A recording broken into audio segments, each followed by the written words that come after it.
मेरा नाम है मोहित और आपका स्वागत है हमारे यूट्यूब चैनल यूनिवर्सिटी चैंपियन में। तो जैसा कि आप जानते हो, आपका जो पेपर होने वाला है महाराजा गंगा सिंह यूनिवर्सिटी है बीकानेर की, उससे संबंधित पूरा का पूरा इंग्लिश का मॉडल पेपर है, उसका वन शॉट क्लास मैं आपके सामने लेकर आया हूँ। तो काफ़ी ज़्यादा इंपॉर्टेंट क्लास होने वाली है आपके लिए। तो आपको क्या करना है, वीडियो को लाइक कर देना है, चैनल को सब्सक्राइब कर देना और अपने दोस्तों को ज़रूर से शेयर कर देना है। साथ के साथ आपको ये PDF आपको टेलीग्राम चैनल पे मिल जाएगी। अभी बता देता हूँ आपको टेलीग्राम चैनल पे कहाँ। टेलीग्राम चैनल का लिंक डिस्क्रिप्शन में दे रखा है, जैसे क्लिक करोगे आप हमारे टेलीग्राम चैनल पे पहुंच जाओगे। हमारे टेलीग्राम चैनल पे पहुंच जाओगे। टेलीग्राम चैनल पे पहुंचते आपको जनरल इंग्लिश सेकंड सेमेस्टर के नाम से दिख जाएगी। अगर यहाँ पर नहीं दिखे तो आपको क्या करना है, ऊपर की तरफ जाना है। जैसे ऊपर की तरफ जाओगे यहाँ पर क्लिक करना है और आपको सर्च करना है जनरल इंग्लिश। बस जैसे जनरल सर्च करोगे आपके सामने ये PDF दिखेगी, जनरल इंग्लिश सेकंड सेमेस्टर। तो इस पर जैसे क्लिक करोगे आपके सामने ये PDF है वो खुलकर आ जाएगी और फिर उसको पढ़ लेना, आपको वो डाउनलोड करके पढ़ लेना। साथ के साथ अन्य वीडियो का लिंक वो डिस्क्रिप्शन मिल जाएगा, वहाँ से जाकर भी आप जरूर से पढ़ लेना। चलो शुरू करते हैं अपन। आपको सेक्शन फर्स्ट से पहला क्वेश्चन है डिफाइन फोनेटिक्स। तो फोनेटिक्स क्या होती है, इसको आपको डिफाइन करना है। काफ़ी ज़्यादा इंपॉर्टेंट क्वेश्चन है, अच्छे से करना है आपको। क्या होता है, phonetics is A branch of linguistic that studies the sound of human speech. मतलब फोनेटिक्स को आप सबसे समझो। फोनेटिक्स क्या होता है, फोनेटिक्स का अर्थ होता है आपके सामने आवाज़। आवाज़ को क्या बोलते हैं, फोनेटिक्स के नाम से जाना जाता है।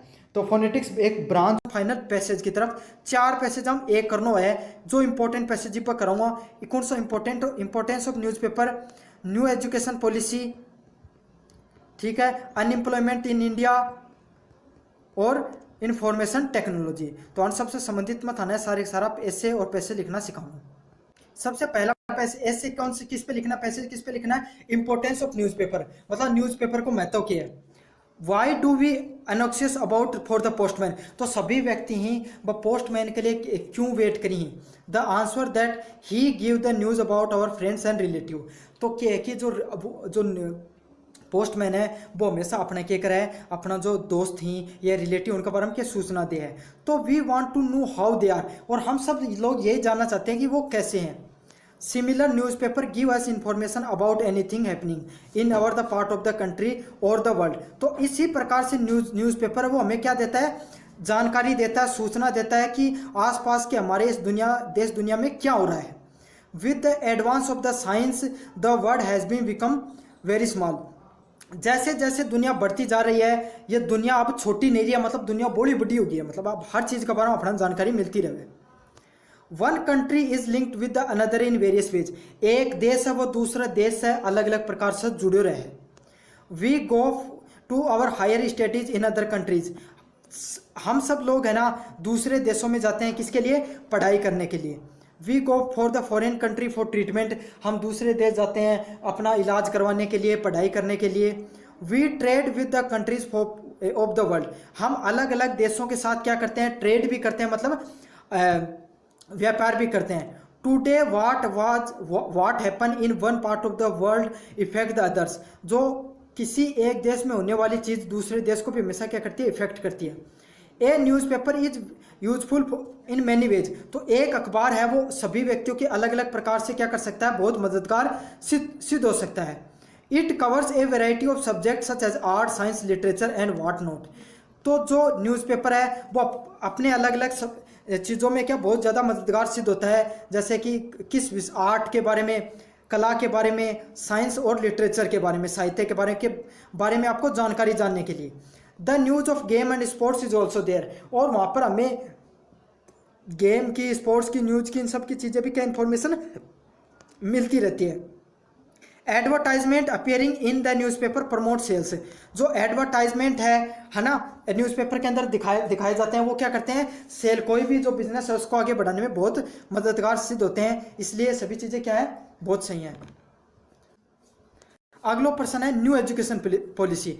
तो भारत के अंदर जो न्यू एजुकेशन पॉलिसी लाई गई थी भारत सरकार के द्वारा, है ना, नई शिक्षा नीति, तो वो पर ऐसे लिखना था, यो भी बहुत महत्वपूर्ण ऐसे है। अगला प्रश्न है the new education policy aims to universalise the primary education and offer special emphasise on the attainment foundation literacy.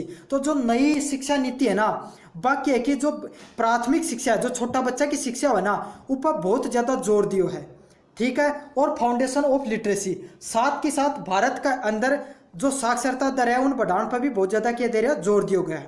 In the all aspects of primary school secondary school by 2025, तो 2025 तक भारत का अंदर प्राथमिक व जो सेकेंडरी एजुकेशन है सभी प्रकार की स्कूलों के है कि बढ़ावा देने के लिए कार्य करे गए हैं। A platform of reforms will be recommended at the school level, तो जो स्कूलों में ना एक बहुत ज़्यादा बदलाव की ज़रूरत है, क्योंकि अब थानबेरन जो पहले की शिक्षा नीति वह बहुत पुरानी हो चुकी थी। अब भारत में नई शिक्षा नीति में क्या कि चेंजमेंट करने की जरूरत थी, ताकि बच्चा ही वह क्या कि क्वालिटी एजुकेशन ले सके।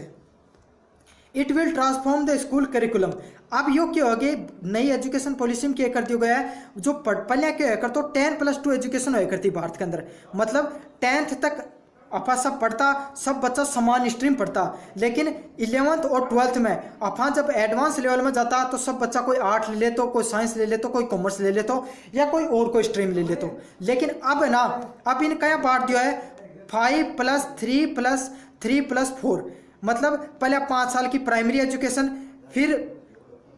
आंगनबाड़ी एजुकेशन, फिर प्राइमरी एजुकेशन, फिर मिड एजुकेशन और फिर सेकेंडरी एजुकेशन। तो 5+3+3+4 एजुकेशन टर्म में बांट दिया गया है। Where student are in the gap of 3 to 18 student, मतलब जब बच्चा 3 साल का होगा तब वह आंगनबाड़ी के अंदर रहेगा और कितने साल तक रहेगा, 5 साल तक वहाँ पे पढ़ाई करेगा। विल बी ऑफर्ड एजुकेशन, और वहाँ पर क्या मिलेगी, आपको शिक्षा मिलेगी। It will reform our traditional way of examination and the assessment system, और ये सब जो नई शिक्षा नीति में जो बदलाव करे गए है, जो अपना जो शिक्षा प्रणाली है या परीक्षा प्रणालियों में भी बहुत बड़ा बदलाव देखने मिला है। तो अब ये जो एजुकेशन पॉलिसी में चेंज आई वजह में तो 3rd सेमेस्टर सिस्टम लागू हुआ है। It will arise the awareness among the masses to invest in education, और यह बहुत जो लोग हैं उनके अंदर जागरूकता फैलेगी, ताकि वह क्या कर सकें, एजुकेशन शिक्षा ले सकें और तकनीक को प्रयोग कर सकें, और जो ट्रेनिंग जो रोजगार के लिए ट्रेनिंग ले सकें, हर सब चीज़ों के लिए। ठीक है, अगला पॉइंट क्या है, the curriculum load in each subject will be reduce. पहले के थो जो पहले की शिक्षा नीति थी उसके अंदर के थो पढ़ाई में ना ज़्यादा क्या किताबी ज्ञान ज़्यादा थो, और जो नीतिगत शिक्षा थी या काम से रोजगार से संबंधित शिक्षा बिल्कुल कम थी। तो अब क्या करेगा नई शिक्षा नीति में, किताबी ज्ञान तो करेगा कम, और क्रिएटिव और एनालिटिक लर्निंग, मतलब रचनात्मक जो शिक्षा प्रणालियों में बढ़ावा दिया गया है। The new education policy revise and revamps all sector of the education structure, तो जो नई एजुकेशन पॉलिसी है ना, बस सारा का सारा सेक्टर ही, सारा का सारा क्षेत्र ही उन्हें क्या करेगी, रिवाइव करेगी। A system aligned with the aspiration goal of 20th century, और जो नई एजुकेशन पॉलिसी है वो 21वीं शताब्दी से संबंधित बच्चा के अंदर जो तकनीक है, जो संस्कृति है, साहित्य है, बस सब चीज़ क्या करेगी, प्रमोट करेगी, उन्हें बढ़ावा देगी। It aim to integrate the education with technology through multiple initiative, और ये जो टेक्नोलॉजी है इसको के उद्देश्य है कि जो अलग अलग चीज़ें हैं उनको बढ़ावा देना। Text book quality, E content and e learning, मतलब क्या है, टेक्नोलॉजी के साथ माध्यम के साथ पढ़ाई करना, ये जो यह शिक्षा है इसको मुख्य उद्देश्य है। It will rule out the establishment of primary school in every part of our school country, और इसको मुख्य उद्देश्य है कि भारत का हर क्षेत्र के अंदर क्या कि प्राइमरी स्कूल खोले जाए। अब अगलो है वो कौन सा है, अनएम्प्लॉयमेंट, बेरोजगारी।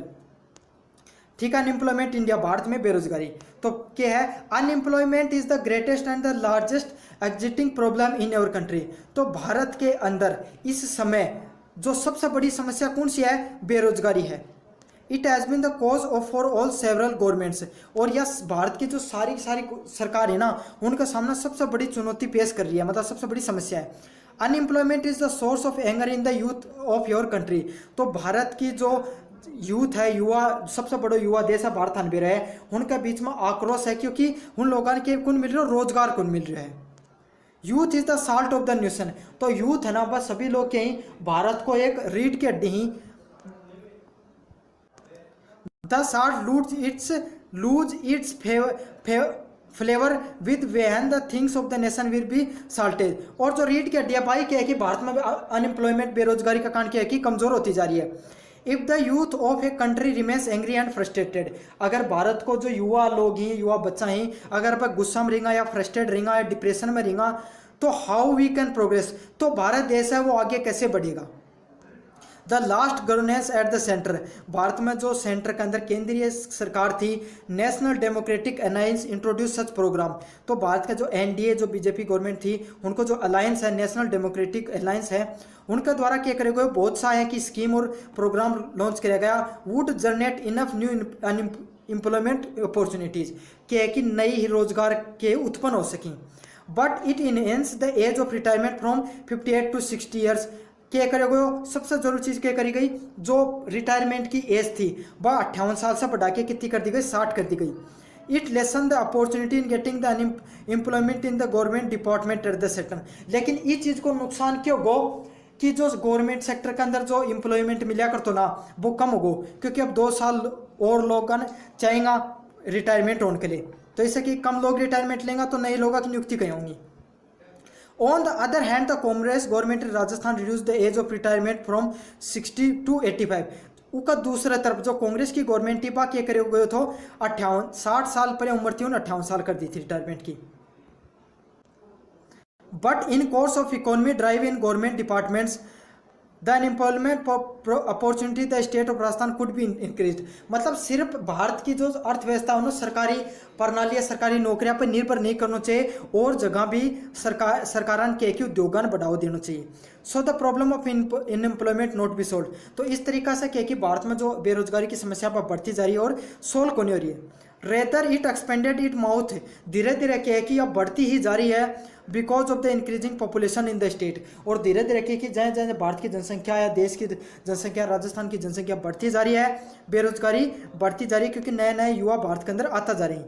If there is a wish to solve the problem of educated unemployment, मतलब पहले अनएम्प्लॉयमेंट बेरोजगारी एक बहुत बड़ी समस्या थी, अब पढ़ा लिखा लोगों के बीच में बेरोजगारी एक बहुत बड़ी समस्या है। It is necessary that the youth should be training through the vocational education, तो यह बहुत ज़रूरी है कि जो भारत को युवा है वो खुद ने अलग अलग प्रकार का ट्रेनिंग प्रोग्रामों के थ्रू क्या करे, खुद ने शिक्षित करे और स्किल और ट्रेड और प्रोफेशन के अंदर खुद ने स्किल्ड करे, मतलब अलग अलग प्रकार का ट्रेडा के अंदर खुद ने क्या करे स्किल्ड हुआ है, नॉलेज ले उन चीज़ों का बारे में, more professional for the self employment, और कोशिश करे आत्मनिर्भर होने की। Can be created providing the financial help to set up their own internship, और यह चीज़ कद उसका है जब हुन बच्चा ने के प्रोवाइड कराया जा, पैसा प्रोवाइड कराया जाए, लोन प्रोवाइड कराया जा, तो यह है बेरोजगारी को ऊपर संपूर्ण बता दिया है। अब लास्ट में बढ़ागा information technology, the present age is an age of communication, मतलब आधुनिक the present age is an age of communication and information, तो वर्तमान समय है वो भारत के अंदर क्या को है, मतलब इंफॉर्मेशन सूचना व प्रौद्योगिकी को है। इट इज़ नॉट एग्जिग्रेटेड, और यह चीज़ बढ़ा चढ़ा के पेश नहीं करी जा रही है बल्कि वास्तविकता में है। इट इज़ ए फैक्ट, जो कि एक वास्तविकता है। The comfortable world has shrunk to a small area, जो बहुत बड़ो विश्व हो ना अब वो क्या इंटरनेट या टेक्नोलॉजी की वजह से एक छोटो सो गो है, छोटो सो को अर्थ उनको नहीं छोटो गो है, मतलब यह है कि आप हर चीज़ बारे में नॉलेज ले कहाँ, which has become a very large comfortable and possible travel through, अब क्या को हर जगह तक हर व्यक्ति की पहुँच होगी है। There are a number of media to communicate with one each other, और अब क्या है कि हर क्षेत्र में क्योंकि मीडिया सूचना है वह हर व्यक्ति का क्या कि पहुँच जाओ है कहीं ना कुछ माध्यम से, चाहे सोशल मीडिया का हो चाहे इंटरनेट का कोई भी ना माध्यम। But one of the latest media is our internet facility, but सारी जो मीडिया का माध्यम है उनमें से जो नयो तकनीक है वह कौन से इंटरनेट है। Under this facility dealing made anywhere in the world has a local calls, और इस चीज़ का थ्रू क्या है कि आप हर देश विदेश की कठे भी जानकारी है वह 1 सेकंड में प्राप्त कर सका। Most of our people present anywhere in the world, चाहे कोई भी व्यक्ति कठे भी रहो। Computer also useful in the dimension of the information, जो कंप्यूटर हैं वह बहुत ज़्यादा मददगार सिद्ध हुए हैं सूचना का माध्यम से। Even when any programme is taking place in any corner of the world, कोई भी प्रोग्राम है चाहे कट्ठे भी हो रहे हो वो का बारे में आप जानकारी लेस कहाँ। It can be simultaneously be enjoy by the person in the drawing room, और वो व्यक्ति बैठे बैठे हो चाहे कोई लंदन में कोई चीज़ हो रही हो बापा अपने देश में घर या एक डाइनिंग रूम में बैठ के भी बात चीज़ देख कहाँ। Every day new innovation are taking place with new improves. धीरे हर रोज भारत के अंदर एक नया प्रकार का इनोवेशन, नई प्रकार की तकनीक आ रही है, नई चीज़ें उभर के आ रही। Due to the fast growing of communication there were be different positive developments. क्या कि धीरे धीरे जो कम्युनिकेशन है यो आगे बढ़ता जा रहा है, इसका कारण क्या है, बहुत सी पॉजिटिव डेवलपमेंट हो रहे हैं, बहुत सी सकारात्मक मौका मिल रहे हैं लोगों ने आगे बढ़ने का। Work and business almost all the field have touch the new Heights. काम और जो बिजनेस है, उद्योग ही, वह हर रोज एक नई हाइट छू रहे हैं। It was facilitated the globalisation. और धीरे धीरे क्या कि सारी चीज़ ग्लोबलाइज होती जा रही है, मतलब पूरी दुनिया में वैश्वीकरण या पूरी दुनिया तक फैलती जा रही है। The use of telephone with visual is not far of. अब जो टेलीफोन है ना, वो भी क्या होगी, ऑनलाइन, मतलब एक विजुअल को रूप, वास्तविकता का रूप ले लिया, जिन वीडियो कॉल बोला था। One can surely say the information technology has a revolutionised. तो इस चीज़ से अपाया का इसका जो सूचना प्रौद्योगिकी है ना, वह क्या रिवोल्यूशनाइज्ड है, मतलब एक क्रांतिकारी बदलाव लाया है पूरी दुनिया के अंदर। Almost every field of the human life, वह हर व्यक्ति, हर वुमन है, हर आदमी है, उसकी जिंदगी में एक बहुत बड़ा बदलाव करियो है। Undoubtedly the information technology would be coming generations. आने वाले समय में जो टेक्नोलॉजी है, तकनीक है, वो बहुत बड़ा योगदान देगी सभी लोगों की जिंदगी में। धन्यवाद। यो तो पूरा मॉडल पेपर सारों को सारों मॉडल पेपर में था बता दिया। धन्यवाद। हेलो बच्चों, मेरा नाम है मोहित और आपका स्वागत हमारे यूट्यूब चैनल यूनिवर्सिटी चैंपियन में। तो जैसा कि आप जानते हो, आपका बीए फर्स्ट सेमेस्टर का जनरल इंग्लिश का जो कंपलसरी पेपर होता है, या फिर इंग्लिश का जो कंपलसरी पेपर होता है, उससे संबंधित आज मैं आपके सामने वन शॉट वीडियो लेकर आया हूँ। वन शॉट वीडियो मतलब इसी वीडियो के अंदर आपके जितने भी यूनिट हैं, चाहे उसमें ग्रामर आती हो, चाहे उसमें पैसेज आता हो, चाहे लेटर, ईमेल, कुछ भी आता हो, वो सारी चीज़ें मैं आपको इसके अंदर करवाने वाला हूँ। साथ के साथ जो क्वेश्चन आंसर है इंपॉर्टेंट, वो भी करवाने वाला हूँ। इंपॉर्टेंट जो ऐसे राइटिंग आती है वो भी करवाने वाला हूँ। लेटर लिखने का तरीका क्या होता है ये भी बताने वाला हूँ। तो ये वीडियो आप मान लीजिए रामबाण वीडियो है। अगर आप काफ़ी बच्चे कहते हैं सर मुझे तो इंग्लिश बिल्कुल भी नहीं आती है, मैंने तो कभी इंग्लिश को अच्छे से पढ़ा भी नहीं है, बहुत मुश्किल से पास होता था। तो अगर आप ऐसे स्टूडेंट हो तो भी अगर आप इस वीडियो को देख लोगे तो मैं आपको पूरी गारंटी देता हूं कि आप बहुत आराम से पास हो जाओगे, बहुत अच्छे अंकों के साथ पास होगे, ये भी बता देता हूं। लेकिन आपको सबसे पहले करना क्या है, वीडियो को पूरा देखना है। आपको बीच में बिल्कुल भी स्किप नहीं करना है, पूरा वीडियो देखना है। चैनल को सब्सक्राइब करना है और वीडियो को लाइक कर देना अगर अच्छा लगे तो, क्योंकि आपको पता है दोनों चीज़ें फ्री है। आप में से 90% बच्चे चैनल को, वीडियो तो देखते हैं लेकिन चैनल को सब्सक्राइब नहीं करते हैं। चैनल को जरूर से सब्सक्राइब कर देना और पास में जो ज्वाइन बटन है उसको भी दबा देना, सब्सक्राइब बटन के पास में।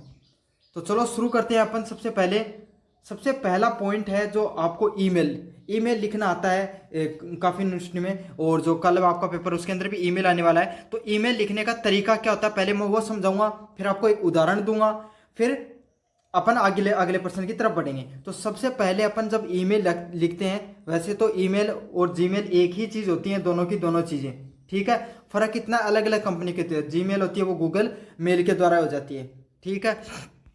तो सभी जो मेल होती हैं उनका लिखने का एक ही तरीका होता है, जिसमें सबसे पहले आपको क्या लिखना होता है, फ्रॉम का अर्थ होता है जिस व्यक्ति के द्वारा जो जीमेल लिखी जा रही है। जैसे आप है, आपका नाम संजीव है, आपकी जो जीमेल आईडी है या फिर ईमेल आईडी है वो क्या नाम है, संजीव 124@gmail या email.com। तो ये क्या हो गई, आपकी जो खुद की जो ईमेल आईडी जहां पर लगती है वो वहां पर क्या लिखा आएगा साइड में उसके, फ्रॉम। आज आप अच्छे से जीमेल को चेक करना, आपको देखने को मिलेगा वहां पे फ्रॉम, जो इसके द्वारा लिखी जा रही है उसका जो ईमेल एड्रेस आता है वहां पे क्या लिखा होता है, फ्रॉम लिखा होता है। फिर आप जिस व्यक्ति को भेजना चाहते हो वहां पर क्या लिखा होगा, टू लिखा होगा, ठीक है। जैसे कि आप भेजना चाहते हो मोहन को, तो उसकी जीमेल आईडी है मोहन सिंह और 43@email.com। तो आप उसको भेजना चाहते हो तो टू पर किसका लिखोगे, जिसको ईमेल है वो भेजना चाहते हो उसकी ईमेल लिखी जाती है। फिर अगले वाला पॉइंट क्या आता है, सब्जेक्ट। उसके नीचे क्या आता है, फ्रॉम टू के नीचे क्या आता है, आप अच्छे से चेक करना, सब्जेक्ट आता है। सब्जेक्ट का क्या अर्थ होता है कि आप किस विषय पर लिखना चाहते हो। जैसे कि आपको क्या चाहिए, मान लो कि एग्जाम का सर्टिफिकेट चाहिए, तो आप लिखो दोगे रिक्वेस्ट फॉर एग्जाम सर्टिफिकेट। तो जो इस चीज के लिए चाहिए, जैसे आप लेटर में भी तो लिखते थे सब्जेक्ट, वैसे ही लिखना होता है ईमेल के अंदर भी सब्जेक्ट, विषय, ताकि जो ईमेल को पढ़ने वाला उसको सीधा सीधा पता चल जाए कि ये ईमेल इस चीज के बारे में है। फिर आपको क्या देना होता है, संबोधन देना होता है, सेम रिस्पेक्टेड सर मैडम, आप जो भी देना चाहो, आप जिस भी अधिकारी को लिखना चाहते हो, रिस्पेक्टेड एडिटर आप, या फिर एडिटर, जो भी लिखना चाहो, जो भी आपके जो एग्जाम के अंदर दे के रखेंगे कि आपको एडिटर को लिखना है, आपको प्रिंसिपल को लिखना है, कॉलेज स्टाफ को, जिसको भी लिखना है, तो आपको वहाँ पर रिस्पेक्टेड के साथ सर मैडम जो भी लिखना चाहो वो आपको लिखना होता है। ठीक है, फिर आगे का आपको जो फॉर्मेट होता है उसके अंदर नीचे के अंदर आपकी जो समस्या है वो पूरी की पूरी बतानी होती है कि आप इस ईमेल के अंदर क्या क्या चीज़ पाना चाहते हो। जैसे कि इसके अंदर आपने क्या लिखा हो, सबसे पहले आप आई एम, आपका पूरा नाम लिख दिया, स्टूडेंट ऑफ, उस जिस कॉलेज के आप स्टूडेंट हो उसके लिख दिया, करंटली स्टडिंग इन सेमेस्टर, तो आप कौन सी सेमेस्टर के अंदर पढ़ रहे हो ये बता दिया आपने साथ के साथ। तो समझ रहे हो, आपको सबसे पहली जो लाइन होती है उसमें खुद के बारे में बताना होता है कि भाई ये चीज़ें हैं। ठीक, फिर क्या बताना, फिर दूसरी जो दूसरी और तीसरी लाइनें होती हैं इसके अंदर आपको क्या बताना था, अपनी समस्या, कि भाई मैंने ये जो ईमेल लिखी है वो क्यों लिखी है, मुझे क्या प्रॉब्लम है, और या फिर मुझे क्या चीज़ चाहिए आपसे, तो उस चीज़ के बारे में लिखते हैं। जैसे कि इसमें उसको सर्टिफिकेट चाहिए तो वो उस चीज़ के बारे में लिखेगा। क्या लिखेगा, I am writing this mail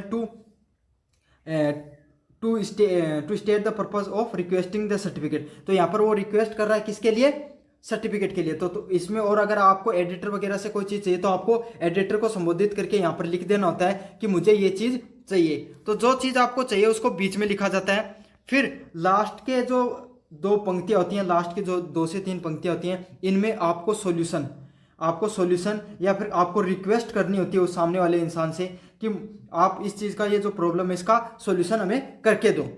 जैसे कि I hope grateful if you kindly mention detail, please let me know if any further information is required. तो लास्ट में आपने कहा कि सर हमें आखिर में जो हमारा सर्टिफिकेट वगैरह है वो आप प्रोवाइड करवा दीजिए, अगर इसके अलावा और कोई सूचना चाहिए तो मैं आपको दे दूंगा। तो ये होता है जो ईमेल लिखने का कोई भी प्रारूप होता है, उसमें सबसे पहले 2 लाइनों में आपको खुद के बारे में बताना होता है, जो आपका पद हो गया, आपका नाम हो गया, आप कहाँ पर कार्य करते हो, ठीक है, डेट वगैरह भी डेट नहीं डालनी होती है, आपको इस चीज़ के बारे में बताना होता है। फिर अगली जो दो लाइनें होती हैं इसमें आपको समस्या, 2 से 3 लाइन, आपकी जो प्रॉब्लम है, आपको क्या चाहिए वो मेंशन करके रखेंगे क्वेश्चन में, वो देनी होती है। और लास्ट की जो 2 लाइनें होती हैं वहाँ पे आपको क्या करनी होती है, रिक्वेस्ट करनी होती है, फिर सॉल्यूशन देना होता है। और आप एंडिंग करोगे तब क्या लिखोगे, thank you for your time and consideration. तो ये आपको लास्ट की लाइनें लिखनी होती है। फिर आपको नीचे वही योर सिंसियरली, आपका नाम, रोल नंबर और जो कोर्स वगैरह जो भी चीज़ हो, आपका खुद का नाम और जो आईडी वगैरह जो भी आपकी चीज़ें हैं वो आप लिख देना। तो ये पूरा ईमेल लिखने का पूरा फॉर्मेट होता है। अब जैसे पिछले साल के पेपर में जो प्रश्न आया था मैं वो सोल्व करके बता देता हूँ, आपको और अच्छे से चीज़ों का पता चल जाएगा। तो सबसे पहले यही है, You are the Mayur, write an email to the manager of your bank information him about the increasing the cyber fraud।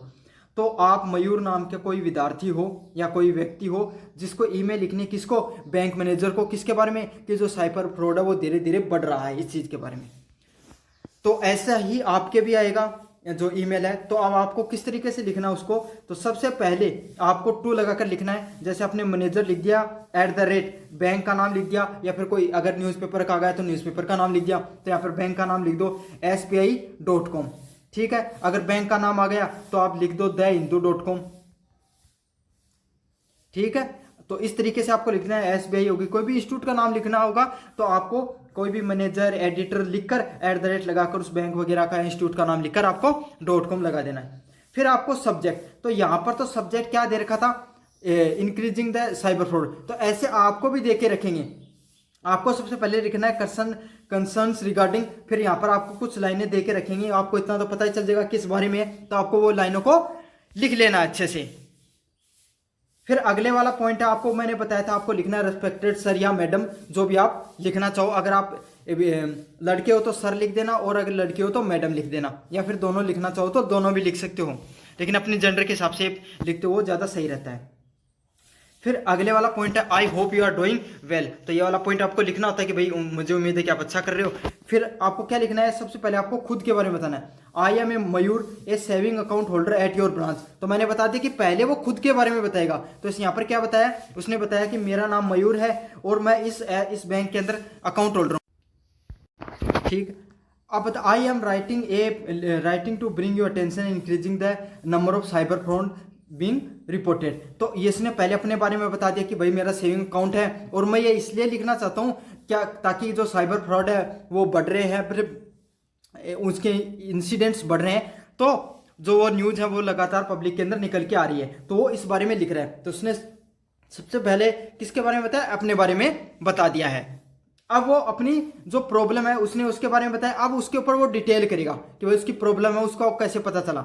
Many people specially the elder and the less tech savvy individuals are falling victim to punish to साइफिंग calls fake message. तो उसने बताया है कि बहुत सारे लोग, अब आप उस समस्या के बारे में थोड़ा डिटेल दोगे कि ये हुई किस तरीके से, ठीक है। तो इसने बताया कि बहुत सारे लोग हैं जो खास करके जो बूढ़े हैं, जो कम पढ़े हैं, जिनको टेक्नोलॉजी का कम नॉलेज है, वो क्या है उनके, वो इन सब जो साइबर फ्रॉड है उसका क्या हो जाते हैं, शिकार हो जाते हैं।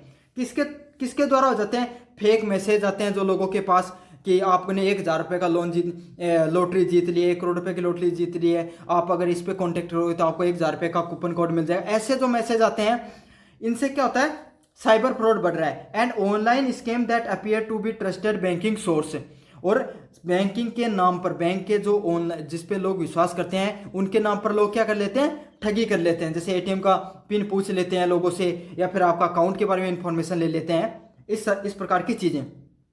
Has a responsible customer I believe it is important for the bank to take the proactive measures.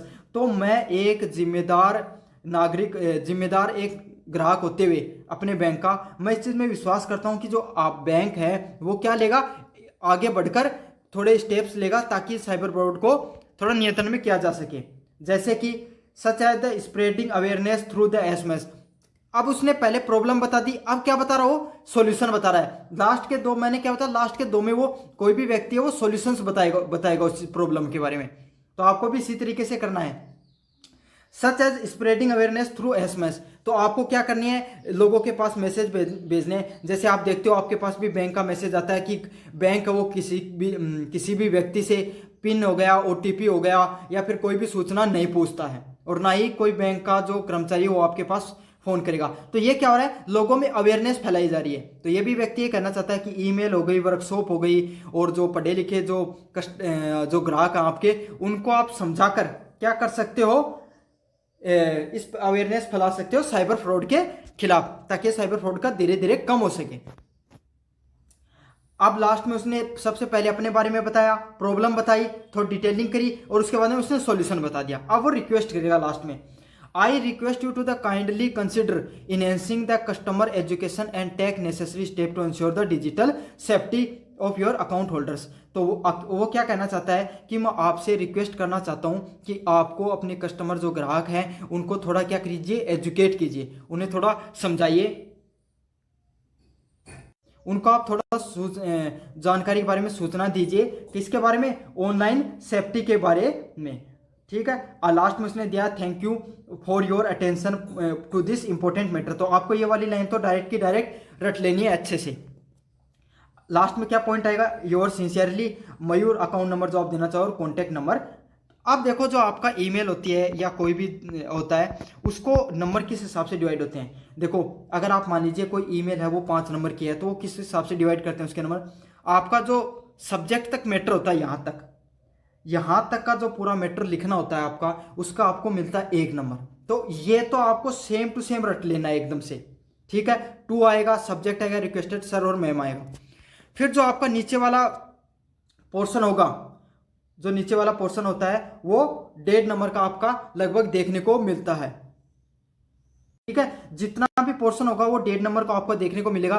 तो इसमें आप अच्छे से अपने हिसाब से बनाकर लिख सकते हो। इसमें आपको कोई चीज़ें इतने ज़्यादा रटने की जरूरत नहीं होती है, मैंने बता दिया है। आपको जिस चीज़ के बारे में देंगे, आप ऊपर सबसे पहले आपको खुद के बारे में बताना है, फिर आपको प्रॉब्लम बतानी है, फिर उसका सोल्यूशन देना है, और नीचे आपको क्या करनी है, रिक्वेस्ट करनी होती है। और फिर लास्ट में आपको ये भी सेम टू सेम एकदम रट लेना होता है। इसके आपको लगभग 1.5 नंबर मिलते हैं। तो ये एक फॉर्मेट होता है, कोई भी जब एग्जामिनर कॉपी चेक करता है उसको इस हिसाब से वो नंबर देता है। तो आपको ऊपर का हेडर और फुट जो लाइन होती हैं उनको अच्छे से रट लेना होता है, और बीच का अपने हिसाब से बनाकर लिख सकते हो आप, और वो भी आपको पेपर में देकर रखते हैं। अब अगले वाला ईमेल तो मैंने आपको बता दी। अब अपन बात करेंगे कि लेटर लिखने का क्या तरीका होती है, किसकी, भाषाओं की, जिसमें किस चीज़ का स्टडी किया जाता है, ह्यूमन की जो अलग अलग प्रकार की स्पीचेज होती हैं, जो भाषा बोली जाती है, जो भाषण दिए जाते हैं, उनको क्या किया जाता है, उनको स्टडी किया जाता है, उनको अध्ययन किया जाता है। Focus on their production, acoustic properties and precipitation. तो देखो हर इंसान है ना आपके सामने, आपके चार दोस्त हैं, आपके चारों की अलग अलग आवाज़ होगी, किसी की तीखी आवाज़ होती है, किसी की हल्की आवाज़ होती है, किसी की भारी आवाज़ होती है, किसी इंसान की अलग सी आवाज़ होती है। तो जो अलग अलग प्रकार की आवाज़ होती है उसका पूरा अध्ययन कर कहाँ पर किया जाता है, आपके सामने एक्वेस्टिक के अंदर, जो फोनेटिक्स के अंदर पूरा का पूरा आपको अध्ययन किया जाता है, जिसमें किस किस चीज़ पे फोकस किया जाता है, प्रोडक्शन, जो आवाज़ है वो कहाँ से पैदा हो रही है, एक्वेस्टिक उसका किस प्रकार से वो पैदा हो रही है, प्रॉपर्टीज उसकी किस प्रकार की प्रॉपर्टीज है, मतलब कैसी कैसी उसकी प्रॉपर्टीज है, किस किस प्रकार के उसकी जो भाषा उसके अंदर गुण है, और प्रेसिपिटेशन से संबंधित आपके सामने जो क्वेश्चन है वो पूछे जाते हैं। अगले वाला है give to example of prefix. Prefix क्या होते हैं, आपके सामने जो प्रीफिक्स होते हैं नाम से समझो, प्री प्लस फिक्सेस। प्री मतलब क्या हो गया, कोई चीज़ के प्री लग गया मतलब क्या होता है, पहले होता है ना भाई, प्री एग्जाम हमेशा बाद में होता है, मेंस एग्जाम बाद में होता है, प्री पहले होता है, मेंस बाद में होता है। तो प्रीफिक्स क्या होता है, जो पहले लगता है उसको प्रीफिक्स बोला जाता है। तो ऐसे शब्द जो किसी भी ऐसे कुछ वर्ड्स जो किसी शब्द के पहले लगकर उसका जो अर्थ बदल देते हैं उसी को क्या कहा जाता है, प्रीफिक्स के नाम से जाना जाता है। समझ में आ गया आपको सामने को, आपको क्या तो कोई प्रीफिक्स दे के रखेंगे, उसको किसी वर्ड्स के आगे जोड़ना होगा, या फिर आपको कोई कहेंगे कि कोई आपको 2 एग्जाम्पल देने हैं प्रीफिक्स के। तो यहाँ पर आपके सामने जो अन है ना, एन हो गया, आई एन हो गया, समझ में आ गया, ये किसको दिखाते हैं, नेगेटिव को दिखाते हैं, किसी भी चीज़ के पीछे दिखा देंगे, इनवैलिड हो गया, समझ में, इनवैलिड कोई वैलिड होता है उसके आगे इन लग गया, एन लग गया, ये क्या दिखाते हैं, कोई भी सेंटेंस है उसको नेगेटिव बनाने का कार्य करते हैं। समझ में आ गया। आर ई लगता है वो उसको क्या, फिर से, री मतलब क्या होता है, फिर से किसी चीज़ को करने के लिए आपको जोड़े जाते हैं। अब जोड़ के बताऊं, अन, तो हैप्पी के आगे जोड़ा तो क्या बन गया, अनहैप्पी आपके सामने जो है वो बन गया है। समझ में आ गया क्या बन गया, अनहैप्पी आपके सामने बन गया है। राइट के सामने आपने री जोड़ा, राइट के सामने आपने री जोड़ा तो क्या बनेगा, री राइट आपके सामने बन जाएगा। क्या बनेगा, REWRIT, री राइट है वो बन के आ जाएगा, मतलब पुनः किसी भी चीज़ के बारे में लिखना। प्रीफिक्स समझ में आ गया। बस आप तो ये समझ लो, अगर प्रीफिक्स से संबंधित आपको कोई चीज़ आ जाए तो आपको क्या करना है, पहले वाले के साथ जोड़ना है। प्रीफिक्स में क्या करना है आपको, प्री क्या होता है, पहले, तो वो सेंटेंस को पहले लगा देना और सेम टू सेम जो आपको वर्ड दे रखा उसके आगे जोड़ देना। अगले वाला, identify the part of speech in the flowing underline word. तो यहाँ पे क्या है, सी रन्स फास्ट, तो यहाँ पर क्या कर रखा है, जो फास्ट है, फास्ट पे अंडरलाइन कर रखा है, तो इसको बताना आपको, एक बार अच्छे से लिख लेता हूँ आपके सामने, ये पूरा का पूरा है। अब आपको समझ में आया, सी रन्स फास्ट लिखा गया और फास्ट के नीचे आपको क्या कर रखा है, आपको अंडरलाइन कर रखा है। तो सबसे पहले अपन समझेंगे कि जो आपके जो पार्ट ऑफ स्पीच क्या होते हैं। तो पार्ट ऑफ स्पीच क्या होते हैं, नाउन हो गया, प्रोनाउन हो गया, एडवर्ब हो गया, एडजेक्टिव हो गया, ये सारे के सारे क्या होते हैं आपके सामने, आपके जो पार्ट ऑफ स्पीच होते हैं। तो इसके अंदर सबसे पहले आपको क्या बताना होता है, जैसे नाउन कौन सा है, तो नाउन आपको पता है, नाउन और प्रोनाउन हमेशा सेंटेंस के क्या आते हैं, स्टार्टिंग में देखने को मिलते हैं। नाउन में क्या आता है, किसी का नाम दे दिया जाएगा तो वो क्या होगा, नाउन होता है। सिंपल बता रहा हूं एकदम, आपको डिटेल में नहीं जा रहा हूं मैं। प्रोनाउन क्या होता है आपके सामने, नाउन की जगह यूज करते हैं, सर्वनाम संज्ञा की जगह यूज करते हैं, वही होता है। तो सी क्या है आपके सामने, यहां पर सी क्या है, प्रोनाउन है। तो प्रोनाउन में क्या आते हैं आपके सामने, ए, ही, सी, इट, आई, यू, है ना, आई, यू, ही, सी, इट, दे, ये देखने को मिलते हैं आपके सामने, और योर भी देखने को मिलता है। तो यहाँ पर सी है, ये क्या है, प्रोनाउन है। रन क्या है, रन क्या आपके सामने, वर्ब है। सब्जेक्ट को क्वालिफाई करने के लिए किस चीज का यूज किया जाता है, वर्ब को यूज किया जाता है। अच्छा, अब फास्ट क्या बता रहा है कि वह बहुत तेजी से दौड़ रही है, तो दौड़ने को बताया जा रहा भाई, क्या कैसे दौड़ रही है, बहुत तेजी से दौड़ रही है। तो यहाँ पर क्या होगा, फास्ट क्या होगा, जो वर्ब को डिफाइन करे उसको क्या कहा जाता है, एडवर्ब के नाम से जाना जाता है। किस नाम से जाना जाता है, एडवर्ब के नाम से जाना जाता है। समझ में आ गया। तो किस प्रकार से दौड़ रही है, दौड़ना क्रिया है, क्रिया की विशेषता क्या बताया, क्रिया विशेषण में बताया जाता है, तो एक क्रिया विशेषण है एडवर्ब। समझ में आ गया। तो फास्ट क्या आपके सामने एडवर्ब के रूप में फास्ट को जाना जाएगा।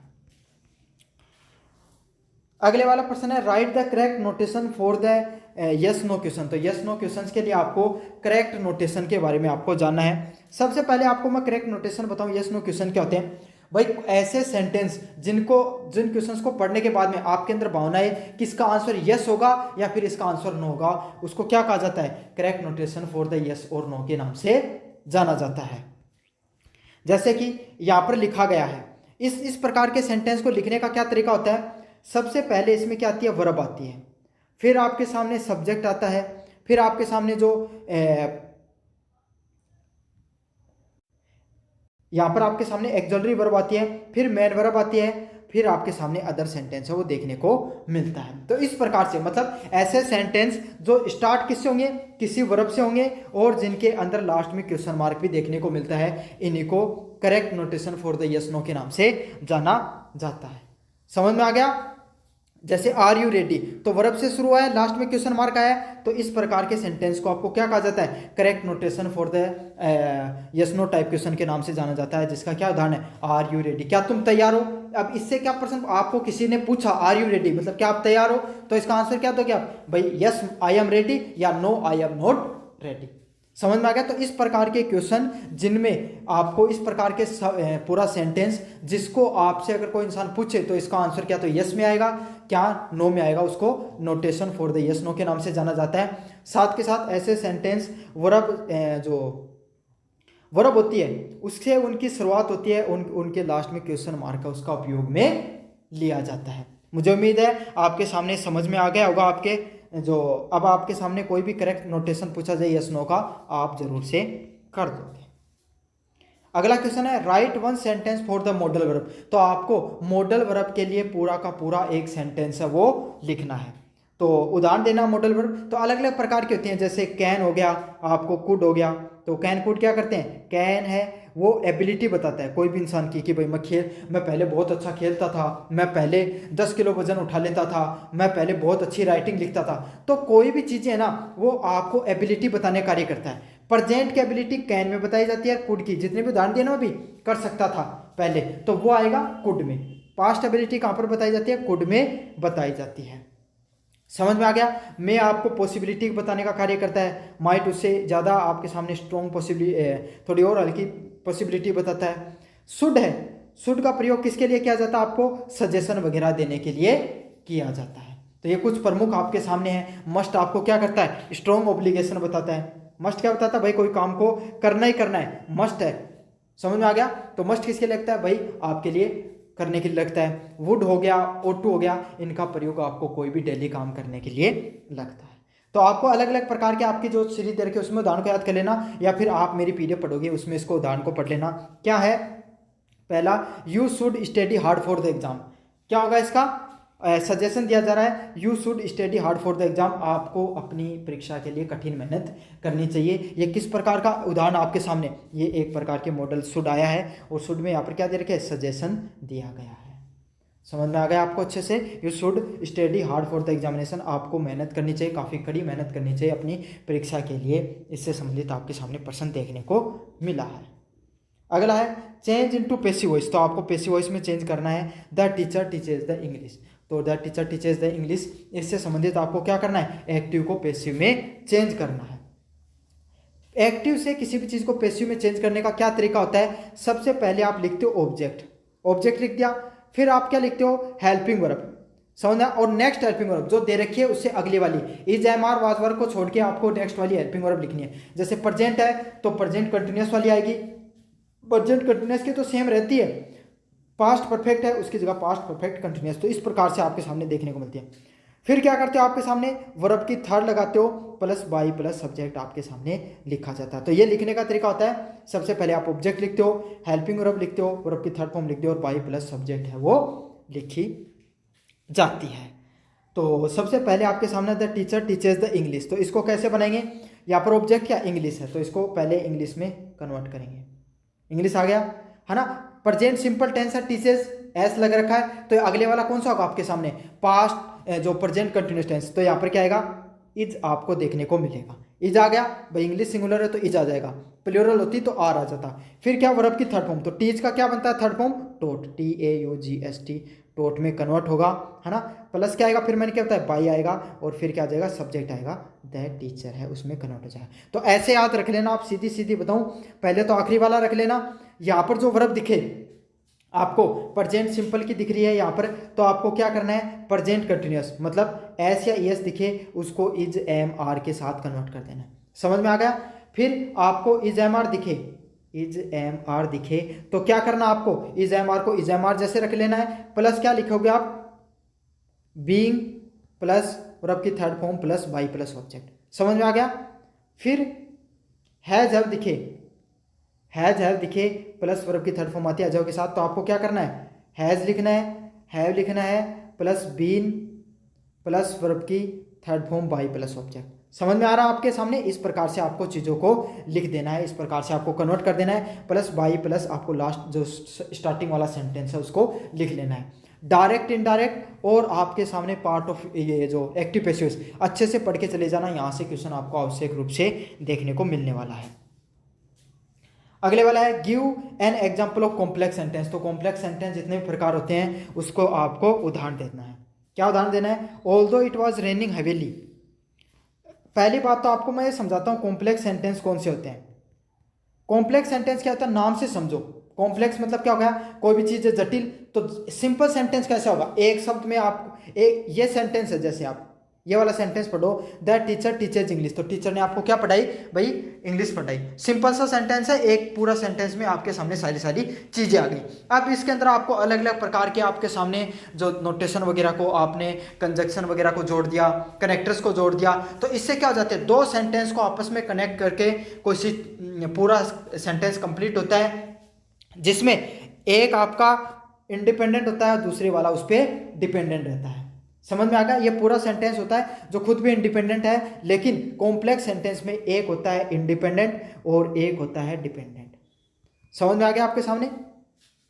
पहले वाला सेंटेंस है उसको, इस प्रकार के सेंटेंस को कॉम्प्लेक्स सेंटेंस के नाम से जाना जाता है। पहला है although it was raining heavily, मतलब बारिश होने के बावजूद we still went out for the walk, मतलब फिर भी वो कहाँ पर गए अपन, फिर भी हम है वो वॉक करने के लिए, पैदल चलने के लिए गए हैं। समझ में आ गया। तो यहाँ पर आपको पहला है वो इंडिपेंडेंट है, दूसरा कहाँ पर है, डिपेंडेंट है। तो बारिश होने के बावजूद गए ना अपन, किसके लिए, चलने के लिए। तो इस प्रकार के सेंटेंस को कॉम्प्लेक्स सेंटेंस के नाम से जाना जाता है। अगले वाला क्या है, एक्सपेंड द प्रोवर्ब। तो इससे पहले अपने वाला ये क्वेश्चन छूट गया था, he said I am tired. तो he said I am tired से संबंधित जो आपके सामने पर्सन है, he said I am tired का क्या देखने को मिलेगा, ही सेड की बात करें अपन, ही सेड क्या होगा, ही सेड का ही सेड बन जाएगा। समझ में आ गया। फिर क्या है, दैट से कनेक्ट होगा। तो इस प्रकार के जो सेंटेंस आते हैं इसमें सबसे पहले आपको देखना है, सिंपल सेंटेंस है तो वो दैट से कनेक्ट होता है, बाकी आपके क्वेश्चन मार्क है वो वेदर वगैरह से कन्वर्ट होते हैं। तो यहाँ पे क्या आएगा, ही सेड दैट। आई का क्या है, आई एक सब्जेक्ट है, आई क्या है, एक सब्जेक्ट है, और ये किससे कन्वर्ट होता है, सब्जेक्ट से ही चेंज होता है। तो आई है, ये सब्जेक्ट से चेंज होगा तो ही का ही आ जाएगा। टेंस है वो किस में चेंज होता है, प्रेजेंट है वो, प्रेजेंट टेंस है वो किस में चेंज होगा, पास्ट में चेंज होगा। पास्ट है, पास्ट में चेंज होता है। पास्ट किस प्रकार से चेंज होता है, पास्ट सिंपल आपका चेंज होता है पास्ट परफेक्ट में, और पास्ट कंटिन्यूस टेंस चेंज होता है पास्ट परफेक्ट कंटिन्यूस टेंस में। समझ में आ गया। तो वो आई एम है तो एम किस में कन्वर्ट हो जाएगा, वॉज में कन्वर्ट हो जाएगा, और टायर्ड का टायर्ड देखने को मिल जाएगा। समझ में आ गया। तो इसका क्या बन गया, ही वॉज टायर्ड है वो कन्वर्ट होता हो गया है। अगले वाला एक्सपेंड द प्रोवर्ब। तो इस प्रोवर्ब को आपको एक्सपेंड करके बताना है। क्या है, a stitches in the time saves time. तो जो आपके सामने जो टाइम के जो स्टिचेस लगे होते हैं वो काफ़ी लोगों की ज़िंदगी बचाने का कार्य करते हैं, ये वाला पर्सन है। Means addressing A small problem immediately present it from growing into a much larger. मतलब इसका अर्थ यही है कि अगर आप कोई छोटी सी प्रॉब्लम है उसको तुरंत अगर आपने क्या कर लिया, उसको सही कर लिया, तो आप उसको बहुत बड़ी होने से क्या कर सकते हो, बचा सकते हो। It become more time consuming और द एक्सपेंसिव प्रॉब्लम लेटर। मतलब कोई भी, मतलब आपको एक छोटी सोचो, आपको कोई छोटा सा रोग हो गया, आपने तुरंत डॉक्टर को दिखाया और आपने अपना इलाज करवा दिया, तो वो तुरंत खत्म हो जाएगा, और आपने काफ़ी दिनों तक घर पे लेकर बैठे रहे, वो रोग और फैलता चला गया, तो इससे क्या आपको उसमें ज़्यादा समय भी लगेगा और ज़्यादा दिक्कत भी खड़ी हो जाएगी। तो यही है, आपको कोई भी प्रॉब्लम हो उसको तुरंत ख़त्म कर लेना चाहिए ताकि वो आपको और आगे बढ़ने से पहले सही हो जाए।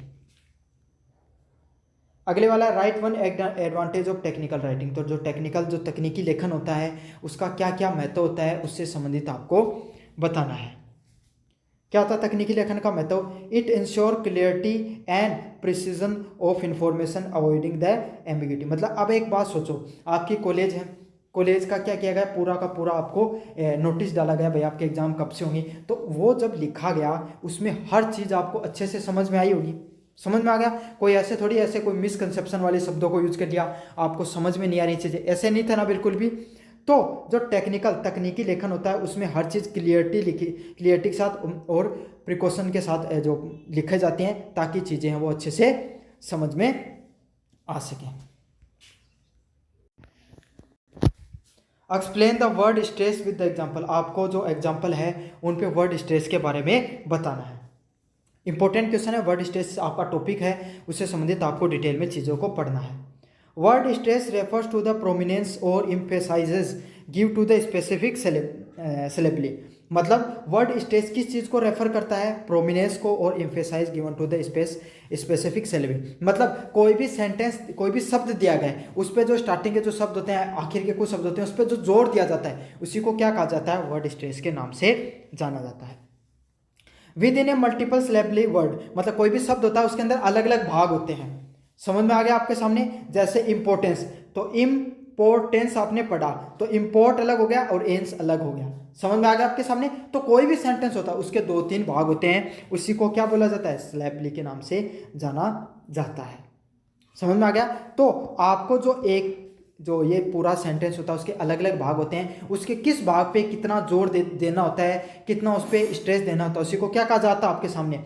वर्ड स्ट्रेस के नाम से जाना जाता है। This emphasises involves pronouncing the syllable louder. तो ये चीज़ किस चीज़ पे जोर देती है कि आपको जो शब्दों को प्रोनाउंस किया गया है इसको और ज़्यादा जोर से चीज़ों को प्रोनाउंस अच्छे से किया जा सके। समझ में आ गया? तो किस चीज़ पे आपको जोर देना होता है, कोई भी वर्ड पे किस पे आपको हल्का छोड़ना होता है, इस चीज़ को आपको ध्यान देना होता है। Louder, longer and usual with the higher pitch and the other syllable. तो किस शब्द पे आपको ज़्यादा जोर देना है, किस वर्ड को, किस सिलेबली को आपको ज़्यादा जोर देके बोलना है, किसको हल्का बोलना है। जैसे इंपॉर्टेंस, तो आपने देखो इंपॉर्टेंस, इंपोर्ट पे ज़्यादा जोर दिया, एंस को आपने थोड़ा हल्का रखा है। समझ में आ गया? जैसे एक शब्द एजुकेशन, तो आप एजुकेशन में एजू को देखना, अपने ज़्यादा जोर दे रहे हो आप उसको, और केशन थोड़ा हल्का है। तो यही इसी को वर्ड स्ट्रेस के नाम से जाना जाता है। आपको प्रोनाउंस सुधारने में आपका मदद करता है, किस शब्द को आपको ज़्यादा जोर देकर बोलना है, किस सिलेबली को आपको हल्का देकर बोलना होता है। Correct word stress is crucial for clear communication. और अगर आप अच्छे से वर्ड स्ट्रेस करते हो, किस शब्द पे कितना जोर देना है, किसको कितना हल्का छोड़ना है, किस शब्द पे आपको कितना ध्यान देना है, अगर आपको इन सब चीज़ों का जो ज्ञान है तो आप क्या करते हो, यह आपके लिए बहुत ज़्यादा क्रूशियल है, बहुत ज़्यादा महत्वपूर्ण होता है आपके अच्छे कम्युनिकेशन के लिए। And understanding in English stress often changes the word part of speech. तो आपके साथ अगर आपको ज्ञान है इन सब चीज़ों पर कि आपको कहाँ पर जोर देना है, किसको हल्का छोड़ना है, तो इससे आपका पार्ट ऑफ स्पीच है वो भी बेहतर होता है। आपको ज्ञान भी होना चाहिए भाई पार्ट ऑफ स्पीच के बारे में, कौन सा पार्ट ऑफ स्पीच का कहाँ पर उपयोग हो रहा है। जैसे अलग अलग वाले जो सिलेबली वो अलग अलग आपके सामने पार्ट ऑफ स्पीच में देखने को मिलते हैं। नाउन का क्या है? Present, PRESENT, present. तो प्रेजेंट होता है आपको किसी भी इंसान को गिफ्ट देते हो ना, भाई मैंने इसको प्रेजेंट दिया, इसको गिफ्ट दिया, उसको प्रेजेंट के नाम से नाम भी जाना जाता है, गिफ्ट के नाम से भी जाना जाता है। तो प्री है, प्री प्रेजेंट, तो प्री पे ज़्यादा जोर दिया गया, तो इस पे नाउन सिलेबली है, नाउन पे ज़्यादा जोर दिया जा रहा है। समझ में आ गया?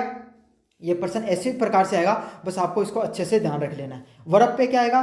प्रेजेंट। तो सेंट क्या आएगा? गिव। सेंट, प्री मतलब गिफ्ट हो गया, सेंट मतलब क्या हो गया? आपको देना हो गया। तो यहां पर वर्ब क्या है? सेंट यहां पर देखने को मिल रही है। कंडक्ट शब्द है, कन प्लस डेक्ट आपको देखने को मिल रहा है। तो यहाँ पे कन जो शब्द है CON, कन क्या है आपके सामने, कंडक्ट कोई भी इंसान का बिहेवियर वगैरह के लिए आता है। तो इसमें क्या आता है, जो नाउन क्या है कन CON, वो आपके सामने नाउन है और डेक्ट आपके सामने वर्ब है। तो इन सब चीज़ों को आप ध्यान रख लेना। अगर आपको सिलेबली पूछे तो आपको इनके उदाहरण, इनको रट लो, इनसे संबंधित आपको लिख के आना है। अगर आपको पूछे कि भाई कौन सा सिलेबली कौन सा, नाउन वाला कौन सा है, प्रोनाउन जो वर्ब वाला कौन सा है, तो ये याद रख लेना, स्टार्टिंग वाले को वर्ब बना देना और लास्ट वाले को आप स्टार्टिंग वाले को नाउन बना देना और लास्ट वाले को वर्ब बना देना या और कुछ बना देना। अगर आपको बिल्कुल ये चीज़ें नहीं आती हैं तो कुछ ना कुछ तो नंबर सामने वाला आपको देगा ही टीचर। समझ में आ गया आपको? अगले वाला right the short note on prefix and suffix. तो आपको प्रीफिक्स और सफिक्स पे क्या करना है, शॉर्ट नोट बताना है। प्रीफिक्स और सफिक्स क्या होते हैं, सफिक्स क्या होते हैं, इस पे आपको डिटेल में चीज़ों को बताना है। Prefix and suffix are the affixes. तो प्रीफिक्स और सफिक्स क्या होते हैं, एफिक्सेस होते हैं। Morphemes added in the root word modify its meaning और द चेंजेस। रूट वर्ड क्या होते हैं आपके सामने, आते हैं वो शब्द जो फिक्स रहते हैं एकदम। समझ में आ गया आपको सामने? जैसे पायल शब्द है, PIL, पायल मतलब क्या होता है, प्रेमी हो गया, है ना। तो उसके सामने अब बाइबलो पायल हो गया, है ना, फिलो पायल हो गया। समझ में आ गया? तो रूट वर्ड ऐसे होते हैं जो फिक्स रहते हैं, उनके आगे प्रीफिक्स और सफिक्स जुड़ते चले जाते हैं, जिससे उनका मतलब है वो चेंज रहता है। जैसे फोबिया शब्द सुना होगा आपने, सुना ना, फोबिया मतलब किसी भी चीज का डर होना, तो ये रूट वर्ड है जिसका अर्थ है फिक्स रूट वर्ड होना। अब होमोफोबिया, होमो क्या प्रीफिक्स लगा, तो इसका क्या, होम मतलब लोग, होमो मतलब लोग, फोबिया मतलब डर हो गया। समझ में आ गया आपके सामने? तो इस प्रकार से आपको जो रूट वर्ड होते हैं जिनके पहले या बाद में प्रीफिक्स या सफिक्स लगाकर उनके मतलब, उनके अर्थ को चेंज कर दिया जाता है, उसी को क्या कहा जाता है, प्रीफिक्स और सफिक्स के नाम से जाना जाता है। दोनों अलग अलग चीजें होती हैं आपके सामने। क्या क्या होता है, prefix are placed before. Prefix होते हैं, इनको क्या किया जाता है, पहले जोड़ा जाता है। कोई भी रूट वर्ड होता है उससे पहले हमेशा क्या किया जाता है, आपके सामने प्रीफिक्स को जोड़ा जाता है। They usually change the meaning of the word. Prefix क्या करते हैं, कोई भी शब्द के पहले जुड़ते हैं और उसके मीनिंग है उसको क्या करते हैं, उसके मीनिंग को बदलने का कार्य करते हैं। For example the prefix mis wrongly. तो मिस जो प्रीफिक्स है इसका अर्थ क्या है, आपके सामने रोंगली के नाम से इसको जाना जाए। किसके नाम से, रोंगली। समझ में आ गया? मिस प्रीफिक्स है, इसका क्या अर्थ होता है, गलत हो गया, रोंगली के नाम से इसको जानते हैं। To understand become misunderstand. जैसे आपने मिस जोड़ा मतलब क्या होगा, गलत के लिए आता है। अब अंडरस्टैंड क्या होता है, कोई भी चीज़ को समझने के लिए यूज करते हैं अपन। अंडरस्टैंड शब्द का क्या अर्थ है, समझना। उसके आगे मिस लग गया मतलब मिसअंडरस्टैंड का क्या हो गया, आप किसी भी चीज़ को समझने में गलतफहमी कर रहे हो। समझ में आ गया? तो रोंग जो शब्द होते हैं किसी भी चीज़ की नेगेटिव मीनिंग दिखाने के लिए मिस का शब्द का उपयोग किया जाता है। Other example are include preview और आपके सामने अनलाइक। तो यहाँ पे जो प्री होता है, प्री का अर्थ क्या होता है भाई, प्री मैंने पहले बताया था आपको, पहले के लिए आपको यूज होता है भाई। प्री एग्जाम हो गया पहले वाली, मेन बात वाली। तो प्री क्या होता है, पहले। प्री में कोई जुड़ गया, प्रीव्यू मतलब पहले किसी भी चीज़ का व्यू देखने को क्या कहा जाता है, प्रीव्यू के नाम से जाना जाता है। अन शब्द का किसके लिए यूज किया जाता है, नोट के नाम से जाना जाता है। क्या बनता है इसका, नोट बनता है। अन हो गया आपके सामने, इन हो गया, इनका क्या हो गया, आपके सामने नोट अर्थ है वो निकलता है, नई के शब्दों के अर्थ में इसका निकलता है। जैसे लाइक है, लाइक मतलब कोई भी चीज़ को क्या पसंद करना, तो क्या होगा, अनलाइक का क्या होगा, कोई भी चीज़ को नापसंद है वो अनलाइक के रूप में जानी जाती है। समझ में आ रहा है धीरे धीरे आपको सारी चीज़ें? सफिक्स क्या होता है, suffix are placed after the root word. Prefix पहले जुड़ते हैं, सफिक्स को क्या किया जाता है, बाद में कोई भी रूट वर्ड है उसके बाद में जोड़ा जाता है। They aptly change the word's part of speech. और जो सफिक्स है ये बाद में जुड़कर क्या करते हैं, कोई भी शब्द होता है उसके पार्ट ऑफ स्पीच को बदलने का कार्य करते हैं, उसके पार्ट ऑफ स्पीच को वो बदलते हैं।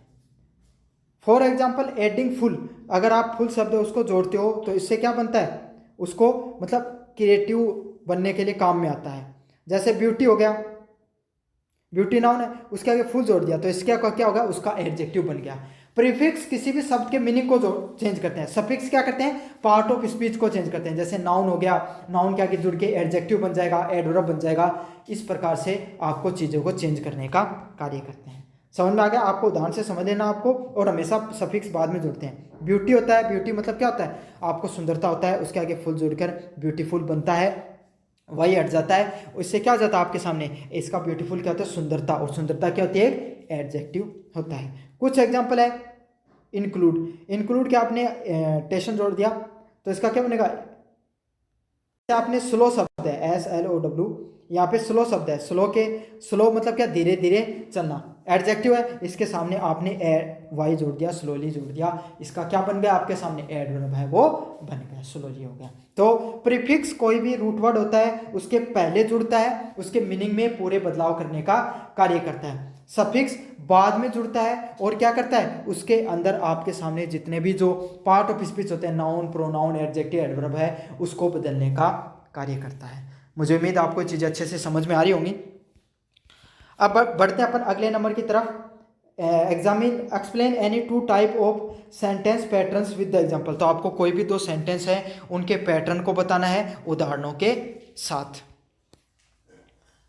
Sentence patterns are refer to the fixed structure. तो कोई भी सेंटेंस होता है, पार्ट ऑफ स्पीच होता है, उसमें आपको पैटर्न को पहचानना होता है, कौन सा नाउन है, कौन सा प्रोनाउन है, कौन सा वर्ब है, कौन सा एडजेक्टिव है, इसको समझेंगे। आपको समझ में आ गया। तो sentence pattern open the fix structure. तो कोई भी शब्द होता है, उसको कोई भी पूरा सेंटेंस होता है, पूरा आपके सामने वाक्य होता है, उसमें कुछ ना कुछ फिक्स है वो स्ट्रक्चर होता है भाई। जैसे हिंदी में देखिए, संज्ञा हो गया, सर्वनाम हो गया, क्रिया विशेषण, क्रिया विशेषण, इस प्रकार की चीज़ें जुड़ती हैं। ऐसे इंग्लिश में क्या जुड़ता है, नाउन, प्रोनाउन, वर्ब है वो वगैरह जुड़ते हैं। तो सबसे पहले कोई भी सेंटेंस होता है वो शुरुआत किससे होता है, सब्जेक्ट से। भाई कर्ता, कोई करने वाला ही होगा पहले, सब्जेक्ट। तो सबसे पहले कोई भी सेंटेंस है वो शुरुआत कहाँ से होगा, सब्जेक्ट से होगा। तो कोई भी आपको शुरुआत की कोई चीज़ पूछे, कोई भी सेंटेंस के स्टार्टिंग को पूछे, बिना आंख बंद कर दिया करके आपको क्या लगा देना कि वो सेंटेंस का सब्जेक्ट है। फिर क्या आता है आपके सामने, फिर आपको वर्ब देखने को मिलती है। क्या देखने को मिलती है, फिर उसके बाद में आपको वर्ब है वो देखने को मिलती है। फिर उस सेंटेंस को अच्छे से एक्सप्लेन करने के लिए उसमें कॉम्प्लीमेंट को ऐड किया जाता है। क्या किया जाता है, कॉम्प्लीमेंट को ऐड कर दिया जाता है, और फिर उसके अंदर एडवर्बियल है, एडवर्ब है, उसको जोड़ा जाता है। समझ में आ गया आपके सामने। सबसे पहले आपको सब्जेक्ट आएगा, फिर उसको क्वालिफाई करने के लिए वर्ब आती है। दो प्रकार के वर्ब होते हैं, हेल्पिंग वर्ब और मेन वर्ब। जो जैसे आपके सामने हैड टीच है, हैड टोट है, हैड प्लस वर्ब फॉर्म। तो हैड क्या, हेल्पिंग वर्ब, और टोट आपके सामने मेन वर्ब है। समझ में आ गया आपके सामने। जो is, am, are, was, were, had, have, has, ये देखने को मिले, ये एक्सोलरी वर्ब या मेन वर्ब, सॉरी जो हेल्पिंग वर्ब होते हैं। और टोट हो गया, रन हो गया आपके सामने, ये जो आपके सामने ये क्या है, आपके सामने मेन वर्ब होती है। कुछ कॉमन पैटर्नों की बात करें, सबसे पहला कॉमन पैटर्न होता है सब्जेक्ट प्लस वर्ब। तो कोई भी सेंटेंस होता है उसमें क्या करके रखेंगे, आपको सब्जेक्ट है प्लस वर्ब है वो आपको देके रखा जाता है। This is the simplest complete sentence structure where the verb is intrusive and does not required any object. तो ऐसा होता है, जो वर्ब है ना वो सारी चीज़ों को, जो सब्जेक्ट है उसको पूर्ण रूप से क्वालिफाई कर देती है, उसकी सारी विशेषताओं के बारे में बता देती है। वर्ब भी है वो सब्जेक्ट की सारी गुण हैं उनके बारे में बता देती है, उसको किसी भी प्रकार के ऑब्जेक्ट की जरूरत नहीं पड़ती है। इस प्रकार का जो सेंटेंस होता है इसमें सिर्फ दो ही आपको जो मुख्य शब्द है वो देखने को मिलते हैं। जैसे द चाइल्ड क्राइड, मतलब बच्चा रो रहा है।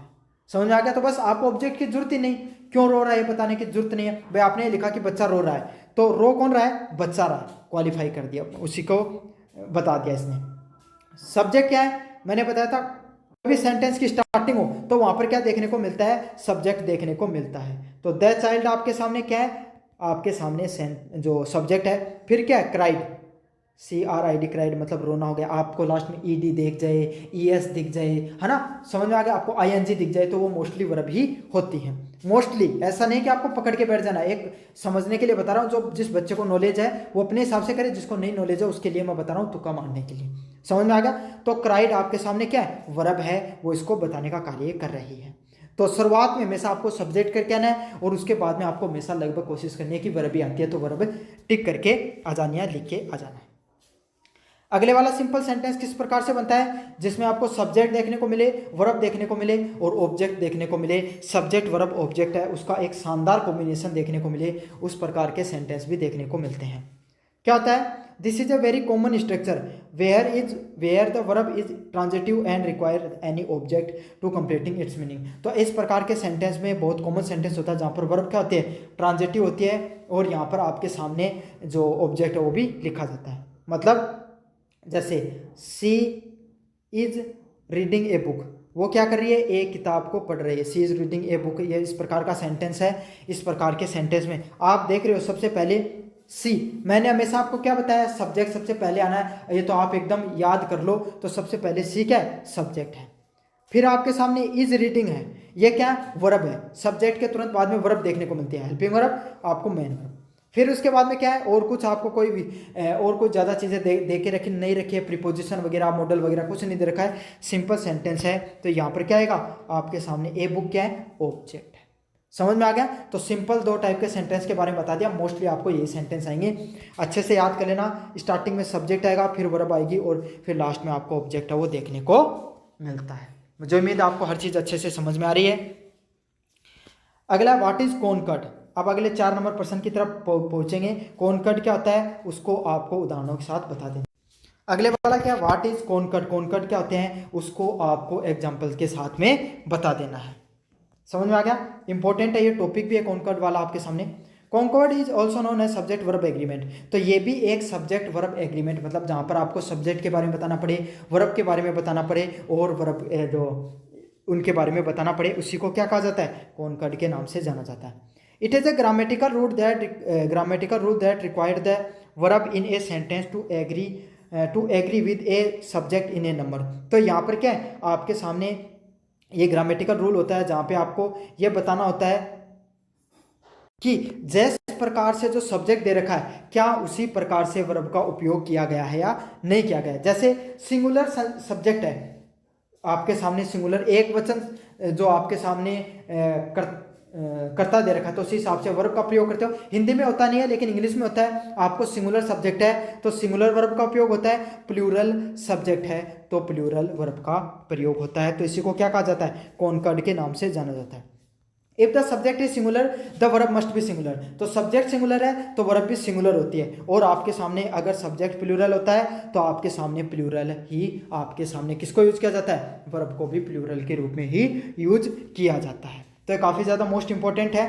पहले वाला सिंगुलर कॉनकॉर्ड, सिंगुलर कॉनकॉर्ड क्या होती है, द स्टूडेंट इज स्टडिंग, तो यहाँ पर द स्टूडेंट है मतलब बच्चे हैं वो पढ़ रहे हैं, तो बच्चे हैं, बच्चे क्या, एक बच्चा सिंपल एक के लिए आ सकता है, लेकिन स्टूडेंट आ गया, स्टूडेंट्स आ गया, तो यहाँ पर क्या है जो द स्टूडेंट इज रीडिंग, मतलब सिंगुलर है द स्टूडेंट, तो इसीलिए क्या इसके लिए आपने किस प्रकार की वर्ब का उपयोग किया है, सिंगुलर वर्ब है उसके लिए इज का उपयोग किया है। लेकिन आपको एग्जाम में क्या देके रखेंगे मैं आपको बता देता हूँ, द स्टूडेंट आर रीडिंग। दो जगह यहाँ पर गलतियां देखने को मिले, क्या तो सब्जेक्ट में आपको सिंगुलर को प्लूरल कर दिया जाएगा, समझ, मतलब प्लूरल आएगा सब्जेक्ट और सिंगुलर वर्ब का यूज कर देंगे, या फिर सब्जेक्ट सिंगुलर होगा और प्लूरल वर्ब का उपयोग कर दिया जाएगा। जैसे द स्टूडेंट आर स्टडिंग, तो यहाँ पर स्टूडेंट सिंगुलर है लेकिन वर्ब आपके सामने आर का उपयोग किया गया है, प्लूरल का किया गया है, तो ये गलत है। इसका सही किस प्रकार से होगा, आपके सामने द स्टूडेंट सिंगुलर है तो इज आपके सामने सिंगुलर वर्ब होती है, सिंगुलर का ही उपयोग होगा। इस प्रकार से आपको चीज़ों को ध्यान रखना है। अगला क्या, प्लूरल कॉनकॉर्ड क्या होता है, प्लूरल कॉनकॉर्ड को पढ़ें, द स्टूडेंट आर स्टडिंग, तो यहाँ पर द स्टूडेंट एस लगा हुआ है, एस लगा हुआ मतलब क्या, प्लूरल है, और इज क्या आती है आपके सामने, सिंगुलर हेल्पिंग वर्ब है, तो इज की जगह किसका उपयोग किया जाएगा, आर का उपयोग किया जाएगा। इस प्रकार से आपको सेंटेंसों को करेक्ट करने के लिए दिया जाएगा, आपको चीज़ों को अच्छे से ध्यान में रखना है। अगले वाला प्रश्न है, explain the flowing sentence into passive voice, तो इन सेंटेंस को आपको क्या करना है, पैसिव वॉइस में बदलना है। अच्छे से पढ़ लेना है इनको। पैसिव वॉइस में क्या है, a boys that boys are playing football, तो the boys are playing football है, इससे संबंधित आपको देखने को मिल रहा है the boys are playing football. इसको आप कन्वर्ट करके दिखाऊं आपको पैसिव वॉइस में। मैंने क्या बताया था, सबसे पहले आपको जो ऑब्जेक्ट होता है उसको सब्जेक्ट बनाना है, तो क्या आपके सामने फुटबॉल ऑब्जेक्ट है, तो फुटबॉल को आप सबसे पहले लिख दोगे। समझ में आ गया, लिख दिया आपने फुटबॉल को। फिर क्या बताया मैंने, प्रेजेंट कंटिन्यूस टेंस है, प्रेजेंट कंटिन्यूस टेंस में ही रहता है, उसकी जो हेल्पिंग वर्ब है वो वैसी वैसी रहती है, बीइंग प्लस वर्ब की third form by plus object से बनता है। तो क्या होगा, आपके सामने फुटबॉल सिंगुलर है तो इसके लिए क्या क्या यूज किया जाएगा, सिंगुलर है उसकी वर्ब का यूज किया जाएगा, इज आपको देखने को मिलेगी। फिर मैंने आपको क्या बताया था, इज एम आर में किसका प्रयोग होता है, बीइंग का प्रयोग होता है, तो फुटबॉल इज बीइंग है उसको इस प्रकार से लिखा जाएगा। फिर वर्ब क्या है, प्लेइंग। प्लेइंग क्या है, वर्ब की फर्स्ट प्लस आईएनजी दे रखा है, इसको वर्ब की थर्ड में फॉर्म में चेंज करेंगे। तो कोई भी चीज़ को थर्ड फॉर्म में चेंज किया जाता है तो मोस्टली ईडी उसके अंदर जुड़ता है। तो क्या बन जाएगा, प्लेड है वो आने वाला है। फिर बाय लिख दिया जाएगा और स्टार्टिंग में क्या लिख दिया जाएगा, सब्जेक्ट है उसको लिख दिया जाएगा। समझ में आ गया। तो ये इस प्रकार से पूरा का पूरा प्रेजेंट कंटिन्यूअस टेंस उसको लिखा जाता है। अगला है he will finish the work tomorrow. तो ये जो आपको बनाया he will finish the work tomorrow, इसको किस प्रकार से लिखा जाएगा, सबसे पहले सब्जेक्ट द वर्क आएगा, द वर्क आपको देखने को मिल रहा है, फिर आपके सामने विल दिख रहा है, तो विल का जो नेक्स्ट सेंटेंस कौन सा होता है, विल बी होता है। तो क्या आएगा, द वर्क विल बी, फिर आपके सामने वर्क की थर्ड फॉर्म फिनिश्ड आ गया, बाय हिम टुमारो देखने को मिलेगा। तो इस प्रकार से आपको चीज़ों को नोट कर देना है। पहले आपको ऑब्जेक्ट लिखना होता है, फिर आपको क्या करना है, नेक्स्ट जो आपके सामने टेंस है उसकी हेल्पिंग वर्ब, फिर आपको बाय वर्ब की third form plus by plus object है वो देखने को मिलता है। एक्सेप्शनल केस इसके अंदर कंटिन्यूअस टेंस है वो दोनों के दोनों आते हैं, जिसमें सेम रहता है, बीइंग प्लस वर्ब की third form by plus object है वो देखने को मिलता है। समझ में आ गया। तो इस प्रकार से आपको प्रश्नों को पूछा जाएगा। अब एक दिन में आप सारी चीज़ें नहीं समझ सकते हो, लेकिन बेसिक मैं आपको समझाने का प्रयास कर रहा हूँ। ही said I like the music, इनको किस में चेंज करना, आपको इनडायरेक्ट सेंटेंस में इसको चेंज करना है। तो मैंने आपको सिंपली बता रखा है, कोई भी ये मैंने पहले समझा दिया था रूल, सीधा कन्वर्ट करके दिखाऊंगा। ही सेड है, उसका ही सेड है वो ऐसा का ऐसा लिखा जाएगा। फिर क्या आ जाएगा, दैट आ जाएगा। कनेक्टर के रूप में क्या है, सिंपल सेंटेंस है तो दैट देखने को मिलेगा। आई सब्जेक्ट है, सब्जेक्ट किसके अनुसार चेंज होता है, आपके सामने जो फर्स्ट सब्जेक्ट है वो किसके अनुसार सब चेंज होता है, जो आपके सामने सब्जेक्ट के अनुसार चेंज होता है। तो इसके सामने आपको ही के अनुसार चेंज होगा, तो ही का ऐसा कैसा ही आ जाएगा। लाइक है वो आपके सामने प्रेजेंट सिंपल है, वो पास्ट सिंपल में चेंज होगा तो लाइक आ जाएगा, और म्यूजिक का म्यूजिक देखने को मिलेगा। अगला है he said I am going to Delhi, तो इसका क्या बनेगा, he said that he was going to Delhi है वो कन्वर्ट होता हुआ दिखाई देगा आपके सामने। समझ में आ गया। लास्ट नंबर क्वेश्चन आपके सामने पैराफ्रेज है, आपको क्या करना है, इसको सिंपल प्रोज में चेंज करना है। कॉम्प्लेक्स जो आपके सामने पूरा है इसको आपको क्या करना है, डिटेल में चीज़ों को समझा देना है। समझ में आ गया। आपको एक पूरा सेंटेंस देके रखेंगे, इसको आपको क्या करना है, पूरा डिटेल में एक्सप्लेन करना होता है। The woods are lovely dark and deep but I have promise to keep, तो इसका क्या बनेगा, द फॉरेस्ट इज ब्यूटीफुल, मतलब जो वुड्स किसके लिए उपयोग किया जा रहा है, जंगल के लिए उपयोग में लिया जा रहा है। तो यहाँ पर क्या बताया जा रहा है, जो आपके सामने जो फॉरेस्ट है, जो जंगल है वो बहुत ही ज़्यादा क्या है, खूबसूरत है। इंचेंटिंग का भी यही अर्थ यही होता है कि इनसे बहुत ही ज़्यादा शानदार है। मिस्टीरियस है, मिस्टीरियस का अर्थ क्या होता है, बहुत ही ज़्यादा आपके सामने जो से भरा हुआ है। Inviting me to stay and linger, तो वो मुझको क्या करे कि मैं यहाँ पर थोड़े दिनों के लिए रहूँ। तो आप भाई कोई भी खूबसूरत जगह जाते हो, कोई जंगल वगैरह में जाओ या फिर बाहर प्राकृतिक जगह कहीं पे भी घूमने जाओ आप, तो आपका भी क्या मन करता है कि भाई यहाँ पर मैं थोड़ा सा अपना वक्त गुजार लूँ। तो यही चीज़ यहाँ पर भी बताई गई है। तो ये पहला सेंटेंस था द वुड्स आर लवली, तो इसके बारे में और डिटेल में बताया गया है। तो वुड्स मतलब जंगल है, लवली मतलब शानदार, तो इसको आपने और बढ़ा चढ़ा के बता दिया कि बहुत जंगल बहुत शानदार है, यहाँ पर मेरा क्या कर रहा है, रहने का मन कर रहा है।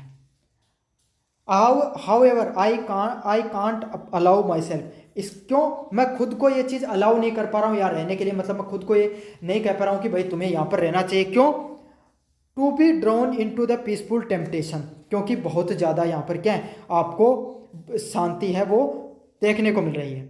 Because I have duties and obligation, मतलब यहाँ पर बहुत ज़्यादा शांति है, उसके बावजूद भी मैं खुद को अलाउ नहीं कर पा रहा हूँ, खुद को भी ये नहीं कह पा रहा हूँ कि मुझे यहाँ पर रहना चाहिए। क्यों, क्योंकि मेरे आई हैव ड्यूटीज़, मेरे कुछ जिम्मेदारियाँ हैं, मुझे कुछ कार्य हैं, मुझे कुछ मेरा काम पर जाना है। I must attend and fulfil before resting, और उन कार्यों को, उन जिम्मेदारियों को मुझे रेस्ट करने से पहले, थोड़ा सा आराम करने से पहले क्या है, पूरा करना होगा। समझ में आ गया आपके सामने। तो यह आपके सामने पूरा का पूरा एक प्रकार की लाइन होगी, आपको उनको बढ़ा चढ़ाकर लिखना होता है। उसी को क्या कहा जाता है, पैराफ्रेज के नाम से जाना जाता है। पैराफ्रेज को आप पैराग्राफ के नाम से जान लो भैया कि पैराग्राफ टाइप में आपको चीज़ों को लिखना होता है। अब बढ़ेंगे अपन सेक्शन नंबर सी की तरफ आपके सामने। अब आपके सामने जो पहला है, right and essay on the importance of the phonetics morphology in English learning language. तो आपको पूरा पूरा एसे लिखना है कि क्या महत्व होता है फोनेटिक्स का, मॉर्फोलॉजी का इंग्लिश लैंग्वेज की लर्निंग में। चलो इसके बारे में पढ़ते हैं अपन। इंट्रोडक्शन की बात करें सबसे पहले, English language learning is not just about the mastering grammar और वोकेबलरी। मतलब अगर जो इंग्लिश लैंग्वेज है इसको पढ़ें तो इंग्लिश लैंग्वेज है वो सिर्फ यही नहीं है कि आप ग्रामर आपको बहुत अच्छी आती है, आपको शब्दकोश का, शब्दों का बहुत अच्छा ज्ञान है, वोकेबलरी और ग्रामर तक ही वो सीमित नहीं है। It also required the proficiency in the fundamental mechanics of the sound. तो इसके साथ साथ आपको उसको जो शब्दों का उच्चारण है, शब्दों को किस तरीके से प्रयोग किया जाता है, शब्दों की गहराई के बारे में आपको ज्ञान होना बहुत ज़्यादा जरूरी होता है। Phonetics the study of speech sound, और फोनेटिक्स है वो किसकी बात करता है, आपके सामने जो साउंड है, जो शब्द निकलते हैं उसके अध्ययन की बात करता है। Morphology the study of word formation, और मॉर्फोलॉजी किसकी बात करता है, आपके सामने शब्दों का निर्माण है वो किस प्रकार से हुआ है इसके बारे में बात करना है। Are the two critical yet often overlooked area that are the bedrock. मतलब ये कुछ दो महत्वपूर्ण ऐसे क्षेत्र होते हैं कोई भी इंग्लिश भाषा अध्ययन के, जिसके बारे में हमें जानना बहुत ज़्यादा जरूरी होता है, और लोग अक्सर इसको क्या कर देते हैं, इग्नोर है वो कर देते हैं। और एक सच्चा जो जिसको अच्छा इंग्लिश का ज्ञान है, जो इंग्लिश का अच्छा ज्ञाता है, वो इन सब चीज़ों पर हमेशा ध्यान देता है। अंडरस्टैंडिंग दी डिसिप्लिन्स डायरेक्टली इम्पैक्ट है लर्नर्स एबिलिटी, और इस प्रकार के डिसिप्लिन्स को, इस प्रकार के आपके गुणों को अगर आप जान पाते हो तो वो डायरेक्ट कोई भी जो लर्नर होता है, सीखने वाला व्यक्ति है, उसकी डायरेक्ट एबिलिटी पे, उसकी कम्युनिकेशन पे, भाषा के जो आपके बातचीत के अंदर वो साफ नज़र आता है। Communicate clearly comprehend spoken language, साथ के साथ क्या कर सकता है, कोई इंसान है कम्युनिकेट, कोई अगर जिसका शब्दों पे अच्छा ज्ञान है वो सीधी शब्दों को अच्छे से बोल सकता है, अच्छे से कम्प्रीहेंड कर सकता है, स्पोकन शब्दों को अच्छे से समझ सकता है, बोल सकता है, और रैपिडली अपनी वोकेबलरी है उसको शानदार बना सकता है। साथ साथ क्या कर सकता है, उसकी जो वोकेबलरी है उसको भी बहुत शानदार बनाने में उसकी क्या होती है, मददगार सिद्ध होती हैं ये सारी की सारी चीज़ें। क्या है the role of phonetics, phonetics का क्या रोल होता है। Phonetics is a vital, phonetics है शब्दों का ज्ञान है, ये क्या है, बहुत ही लंबा चौड़ा आपके सामने जो क्या है शब्द हैं जिसके बारे में लोग आपको ज्ञान होना बहुत ज़रूरी है। Because is it addressing the gulf between the English speaking and the pronouncing. तो क्या करता है फोनेटिक्स, यह आपको इंग्लिश जो स्पेलिंग होती है, स्पेलिंग हो गया, और प्रोनाउंस के बीच में आपको अंतर बताता है कि आप किस शब्द को किस प्रकार से बोलोगे, इस प्रकार की चीज़ों को समझने में आपको मदद करता है। Since English is not a phonetics language, भाई सिर्फ आपके सामने इंग्लिश की बात करें सिर्फ शब्दों पर ही तो निर्भर नहीं करती है। Words are not always pronounce has the spell, बहुत सी बार क्या होता है जैसे उसको लिखा गया है उसी प्रकार से शब्दों को नहीं पढ़ा जाता है इंग्लिश के अंदर। समझ में आ गया ना, इंग्लिश के काफ़ी नॉन शब्द हैं, अब आपको इसका के देखा वो आपके सामने क्या है, आपके सामने साइलेंट है। तो काफ़ी ऐसे शब्द होते हैं जहाँ पर आपको साइलेंट वर्ड देखने को मिलते हैं, उनको जिस प्रकार से होते हैं वैसे उन्हीं को नहीं पढ़ा जाता है। Relying on the spelling lead to error, अगर आप पूर्ण रूप से कोई भी स्पेलिंग है उन पर डिपेंड करोगे तो वो क्या करेगा, आपके सामने त्रुटियों की तरफ, गलतियों की तरफ आपको बढ़ाता है। क्या इम्प्रूव्ड प्रोनाउंस एंड क्लियरिटी, तो आपको अपना प्रोनाउंस है उसको किस प्रकार से बेहतर बनाने में मदद करता है, क्लियरिटी देने का कार्य करता है। Learning the international phonetics alphabet IPA, मतलब क्या कर सकते हो आप, इंटरनेशनल फोनेटिक जो अल्फ़ाबेट होती है उसको आप क्या कर सकते हो, अच्छे से पढ़ सकते हो, समझ सकते हो। Help the learners correctly articulate the sound, तो ये किस चीज़ में मदद करता है कि भाई कोई भी लर्नर है वो क्या कर सकता है, अच्छे से चीज़ों को समझ सकता है, फोनेटिक साउंड है उनको गहराई से समझने में मदद करता है। Differentiate between the similar sounding शब्द वर्ड्स, तो ये किस चीज़ में मदद करता है कि जो अलग अलग प्रकार के जो शब्द होते हैं उनको गहराई से समझने में मदद करता है। And the masterly tricky element like the word stress, और किस किस चीज़ों पर जोर देता है, वर्ड स्ट्रेस जैसे शब्द हो गए, इनोटेशन जैसे शब्द हो गए, इनको गहराई से समझने में आपकी क्या करता है, मदद करता है। Correct stress is crucial for the meaning of, for instance, अगर आप कोई भी शब्द है उसको अच्छे से समझते हो, उस पर अच्छे से जोर देना चाहते हो कि कौन सा सिलेबल है जिस पे आपको जोर देना है, तो आपको क्या होता है, आप अच्छे से उसको बोल पाते हो। Stressing the first syllable permit nouns versus the second syllable mit means verb. तो आपके सामने यहाँ पर जो परमिट है इसमें क्या है, परमिट में प्री क्या है, आपको सामने नाउन है और मिट किस पे है, वर्ब है। तो इसमें आपको वर्ब नाउन पे ज़्यादा जोर देना है, वर्ब पे ज़्यादा जोर देना है। इन सब चीज़ों पे आपको अगर ध्यान देते हो तो आपको ये पता चलता है कि किस प्रकार से शब्दों को बोला जाता है। अगली अपन चीज़ें क्या कर सकते हैं, इनहेंस्ड द लिसनिंग कम्प्रीहेंशन। आपके साथ आपको क्या करता है, आपको जो सुनने की क्षमता होती है उसको भी बेहतर बनाने का कार्य करता है। By understanding the pattern of intonation and the sounds, आप क्या करते हो, आप शब्दों को, इनोटेशंस को और जो साउंड है उनको अच्छे से क्या करते हो, आप अच्छे से समझते हो। Can better processed connected by the speeches, वो किस चीज़ में मदद करता है आपको, आपकी अच्छे से चीज़ों को प्रोसेस करने में मदद करता है, शब्दों को बोलने में मदद करता है। Quickly identify the core meaning of spoken sentence, और आप कोई भी शब्द होते हैं उसको आप क्या कर सकते हो, जल्दी से पहचान लेते हो, डिस्टिंग्विश कर लेते हो, कौन सा क्वेश्चन है और कौन सा स्टेटमेंट है, आपको इसको जल्दी से आपको चीज़ें पहचान में आ जाती हैं। समझ में आ गया। तो आप क्या कर सकते हो भाई, अगर आपका नॉलेज आपको कि कौन सा शब्द को किस प्रकार से प्रोनाउंस किया जाता है, तो बहुत जल्दी से आप क्या कर लोगे, उसको सामने वाला बोल रहा है तो कहाँ गलत बोल रहा है, कहाँ उसकी गलतियाँ हो रही हैं, इनको आप बहुत अच्छे से समझ सकते हो, बहुत आराम से चीज़ों को समझ सकते हो। अब मॉर्फोलॉजी का क्या रोल है उसके बारे में अपन पढ़ेंगे। Morphology focus on the internal structure of the word. Morphology किस पे जोर देती है, कोई भी शब्द हो गया उसका जो अंदरूनी स्ट्रक्चर होता है उस पर जोर देने का कार्य करती है। Primary focus on prefix and suffix, और जो मॉर्फोलॉजी वो किस पे, क्योंकि वो पार्ट ऑफ स्पीच पे आपको ज़्यादा ध्यान देती है, तो शब्दों के जो शब्द का स्ट्रक्चर होता है उस पर ज़्यादा ध्यान देती है मॉर्फोलॉजी है वो उस चीज़ की स्टडी पर।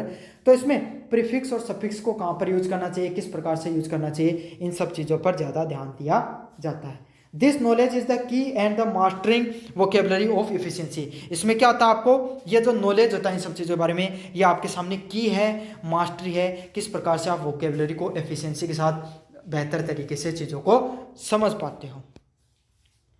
वोकेबलरी एक्सपेंशन क्या होगा, a learner who know that the prefix un means not. अब कोई भी व्यक्ति है भाई जिसको ऐसे पता है कि अन का अर्थ क्या होता है, नोट होता है, तो अगर वो क्या उसको थोड़ा बहुत भी पता है उस सब वर्ड के बारे में, तो वो अच्छे से जान जाएगा कि कुछ नेगेटिव सेंस दे रहा है चीज़। Can instantly understand the dozens of word, और अगर आपको इतना ज्ञान है अन का अर्थ नोट है तो आप बहुत सारे शब्दों को तुरंत समझाओगे कि ये नेगेटिव है। जैसे अनहैप्पी मतलब आप खुश नहीं हो, अनकाइंड क्रूर व्यक्ति के लिए, अनफिनिश अभी खत्म नहीं हुआ है, अनयूजुअल मतलब असामान्य। तो इस प्रकार के चीज़ों को आप तुरंत समझ सकते हो कि भाई ये शब्द हैं किसके लिए उपयोग हो रहे हैं, असामान्य या नेगेटिव सेंटेंस में यूज हो रहे हैं। इसी के आपको टेशन हो गया, ये नाउन को मेकर नाउन बनाने का कार्य करता है। एबिलिटी हो गया, ये जो सफिक्स में आपको जो एबल हो गया ये आपको एडजेक्टिव बनाने का कार्य करता है। तो फिक्स होते हैं भाई कौन सा आपको एडजेक्टिव बनाता है, कौन सा एडवर्ब बनाता है, लगभग वही आपको सामने एलवाई जुड़ता है तो एडवर्ब मोस्टली बन जाती है। तो it's allow to learner to quickly determine the word function, और ये चीज़ किस चीज़ में हेल्प करती है कि आप तुरंत चीज़ों को समझ सकते हो किस प्रकार से चीज़ों का मीनिंग है, और उनको अच्छे से मेमोराइज याद करने में आपको चीज़ें मदद करती हैं। ग्रामेटिकल फ्लेक्सिबिलिटी देता है आपको। Suffix are specially important for the correct grammatical uses. तो आपके सामने जो सफिक्स होते हैं ये बहुत ज़्यादा इंपॉर्टेंट होते हैं, आप ग्रामेटिकली चीज़ों को समझ पाते हो। Adding a verb into the third person singular, साथ के साथ आपको वर्ब को थर्ड सिंगुलर वगैरह में आपको चीज़ों को समझने में मदद होती है। समझ में आ गया आपके सामने। अब अपन पढ़ेंगे एक्सपेंड करना आपको आइडिया को, honesty is the best policy और नॉलेज इज द पावर। तो अपन पढ़ेंगे नॉलेज इज द पावर है उसको अपन और गहराई से पढ़ने का मतलब एक्सपेंड करना होता है। एक्सपेंड द आइडिया क्या अर्थ होता है कि जो आपने कोई एक सेंटेंस दे दिया उसको आप एकदम लंबे शब्दों में आपको लिखना होता है। इंट्रोडक्शन लिखा जाता है सबसे बारे में, और फिर आपको 3-4 पॉइंट बना के लास्ट में कंक्लूजन लिखना होता है। क्या बनेगा, the timeless maxim knowledge is power. तो ये आपके सामने कहावत है कि नॉलेज ही जो आपके साथ ज्ञान ही सर्वशक्ति है। Often attribute of the sir Francisco Bacon के द्वारा ये शब्द को प्रयोग किया गया था। किसके द्वारा, सर फ्रांसिस्को बेकन ने इस शब्द का प्रयोग किया था, knowledge is the power. asserts that information awareness and understanding is the most powerful tool। इन्होंने क्या बताया था, आपको किसी चीज़ के बारे में जानकारी है, ज्ञान है और आप चीज़ों को अच्छे से समझ पाते हो, ये सबसे ज़्यादा महत्वपूर्ण क्या है, टूल है, हथियार है कोई भी व्यक्ति के लिए। जिसके लिए, कोई भी व्यक्ति के लिए, कोई इंडिविजुअल के लिए और कोई भी समाज के लिए। This idea transcend politically might और फिजिकली स्ट्रेंथ। अगर आप कोई भी चीज़ के बारे में ज्ञान है भाई, आपको जैसे आप राजनीति के बारे में ज्ञान है तो आप राजनीति में अच्छे बन जाओगे। टीचर के आपको इंग्लिश अच्छी है तो आप इंग्लिश के टीचर बन सकते हो। आप इंग्लिश बोलोगे तो आपकी अलग पर्सनैलिटी बनेगी।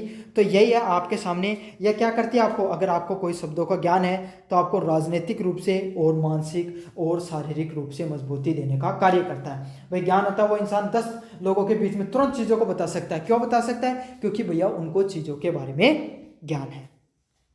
It speak to the formative capability. और ये किस चीज़ में मदद करती है कि कोई भी आदमी है वो अपने आप को बदल सकता है, अपने आप की जो ट्रांसफॉर्मेटिव कैपेबिलिटी होती है खुद को बदलाव कर भी कर सकता है। भाई कोई आदमी को पता चल गया मेरी कौन से सब्जेक्ट में कमी है, आपको पता चल गया मेरे मैथ में कमजोरी चल रही है, इस पर कॉम्पिटिशन की तैयारी कर रहा हूँ, तो आपको पता चलता है तुरंत क्या करोगे, उस पर काम करोगे, खुद में बदलाव कर लोगे।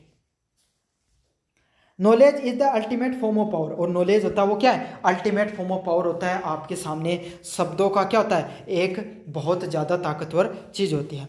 It grant the ability to analyse. और ये आपको मदद करती है कि चीज़ों को एनालिसिस कैसे कर सकते हो, इनोवेट कैसे कर सकते हो, इन्फ्लुएंस कैसे कर सकते हो चीज़ों को। इन सब चीज़ों को समझने में आपकी मदद करती है। समझ में आ गया? आपको एनालिसिस करने की एबिलिटी होगी, कोई चीज़ों को इनोवेशन करने की एबिलिटी होगी, चीज़ों को इन्फ्लुएंस करने की एबिलिटी होगी, उसको समझने में आपको मदद करता है। The power of analysis and innovation. साथ के साथ आपको अब इसके आपके 2 सब पॉइंट भी बना देने, 1-2 पॉइंट आपको। नॉलेज हो गया, नॉलेज में किस प्रकार की पावर होती है, the power of analysis and innovation. तो अगर कोई भी इंसान है जिसमें किस चीज़ की पावर है, जो कोई भी इंसान है जिसके अंदर पावर है, ज्ञान है, तो क्या कर सकता है, कोई चीज़ों को समझ सकता है, एनालिसिस कर सकता है और इनोवेशन भी कर सकता है। Has its core knowledge provide the power to see beyond the surface. तो कोई भी व्यक्ति के अंदर अगर ज्ञान है तो वो क्या करता है, वो उसके अंदर इस प्रकार की ताकत देता है कि जो शब्द है, कोई चीज़ अर्थ बता रहा है, उससे गहराई में जाकर आप उन चीज़ों को समझ सकते हो।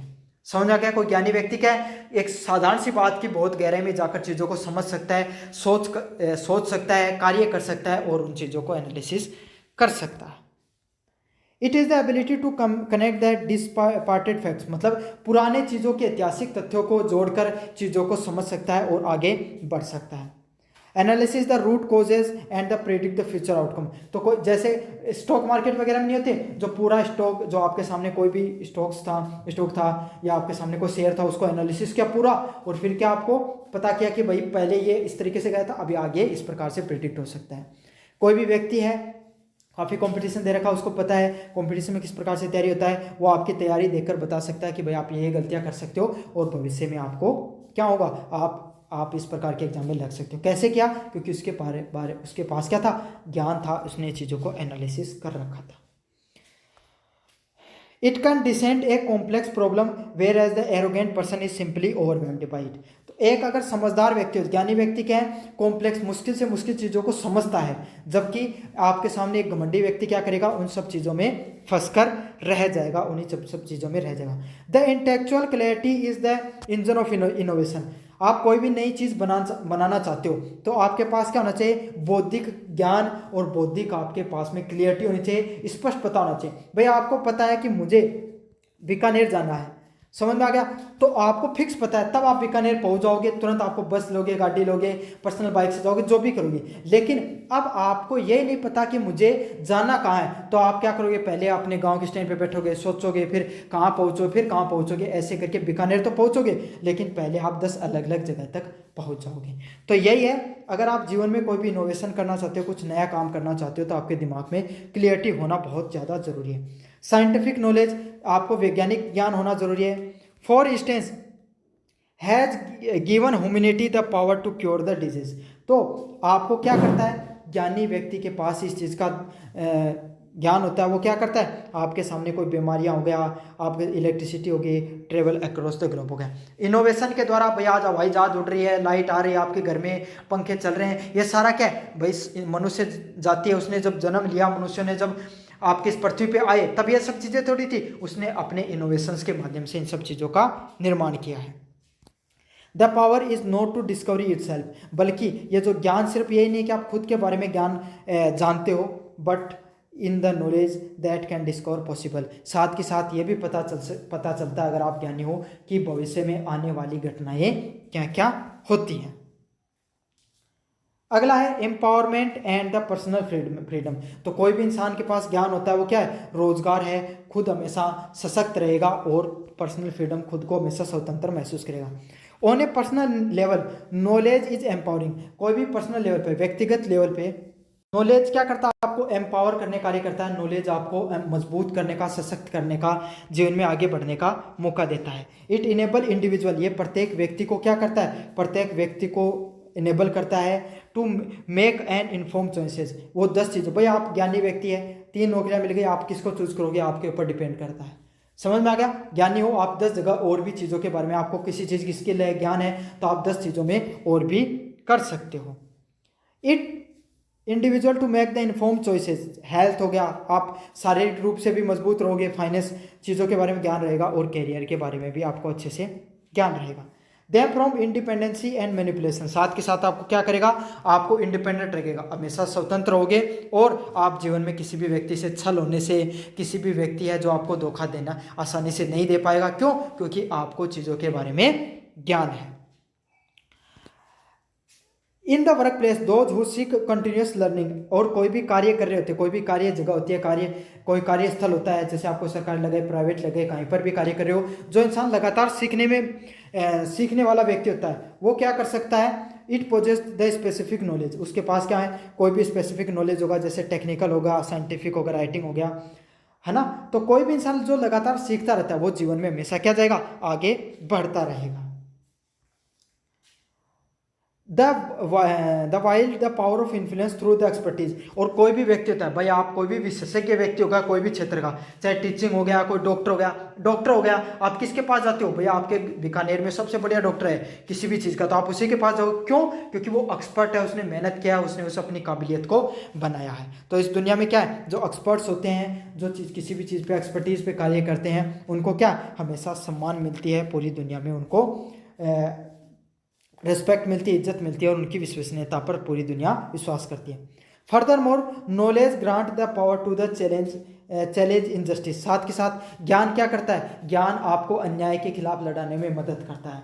जैसे कि आपके गांव में सड़क काफ़ी दिनों से नहीं बन रही है, आपने विरोध प्रदर्शन किया, आपने ज्ञापन लिखा, आपने मीडिया पे इंटरव्यूज दिए, तो इससे क्या आपको नॉलेज था, तभी तो इतनी सब चीज़ें आप बोल पाओगे। वरना अगर आपको ज्ञान ही नहीं है, भ्रष्टाचार हो रहा है कहीं पे, आपको ज्ञान ही नहीं है, तो आप नहीं बोल पाओगे, उसका आप सहयोग करोगे। Has it allows individual to understand their right, साथ के साथ ये जो आपके सामने जो लोग होते हैं उनको अपने अधिकारों के बारे में जागृत करने में मदद करता है। And the complex social structure governing them, साथ के साथ जो सोसाइटी में, समाज में जो बहुत कॉम्प्लेक्स स्ट्रक्चर बना हुआ है उसको भी समझने में मदद करता है। कंक्लूजन की बात करें, in conclusion knowledge is a form of power, तो नॉलेज है, ज्ञान होता है, वो क्या है, आपके सामने पावर, जो शक्ति की क्या होती है, ताकत, ज्ञान एक प्रकार की शक्ति है, ताकत है। इट इज सेल्फ जनरेटिंग, और ये ऐसा नहीं कि आपके अंदर भर दी जाए, कोई और भर सकता है, ये खुद से निर्माण होती है, जैसे जैसे ज्ञानी होते चले जाते हो आपके अंदर खुद से यह आता है। And exhaustible, unlike the physical और द मटेरियल पावर, आपके शारीरिक और भौतिक चीज़ों से दूर हटकर, भौतिक ताकतों से दूर हटकर, it can't be taken away, और ये आपसे कोई छीन नहीं सकता। विद्या एक ऐसा धन होता है जिसको कोई नहीं छीन सकता ना, तो ये ज्ञान भी एक ऐसा धन है, विद्या ज्ञान ऐसा धन है जिसको आपको कोई छीन नहीं सकता। आपका घर है वो जा सकता है, धन जा सकता है, रिश्ते नाते जा सकते हैं, लेकिन आपका ज्ञान कहीं नहीं जाता है। आपको हमेशा काम करते रहोगे, आप जीवन में आगे बढ़ते रहोगे उसको यूज करके। It is the single most important asset from the personal growth, ये एकमात्र ऐसा इंपॉर्टेंट एसेट है, बहुत मतलब एसेट है, बहुत अच्छी चीज़ है, आपके साथ धन संपदा है, जो आपको हमेशा क्या करता है, समाज में और आपकी खुद की ग्रोथ में हमेशा मदद करता है। Has the world become increase complex, समाज धीरे धीरे आपके सामने बहुत तेज़ी से बदलता है। The knowledge is power serves has a perennial call to the life long learning, और आप जीवन में लगातार सीखते रहते हो तो आपको हमेशा मदद करता है। तो ये आपके सामने जो कंप्लीट पेपर होने वाला है, जर्नल इंग्लिश का, इंग्लिश लैंग्वेज एंड प्रोफिशिएंसी, पूरा का पूरा मॉडल पेपर आपको रिवाइज करा दिया है। अच्छे से पढ़ लेना इसको, अपने दोस्तों को जोर से शेयर कर देना। धन्यवाद।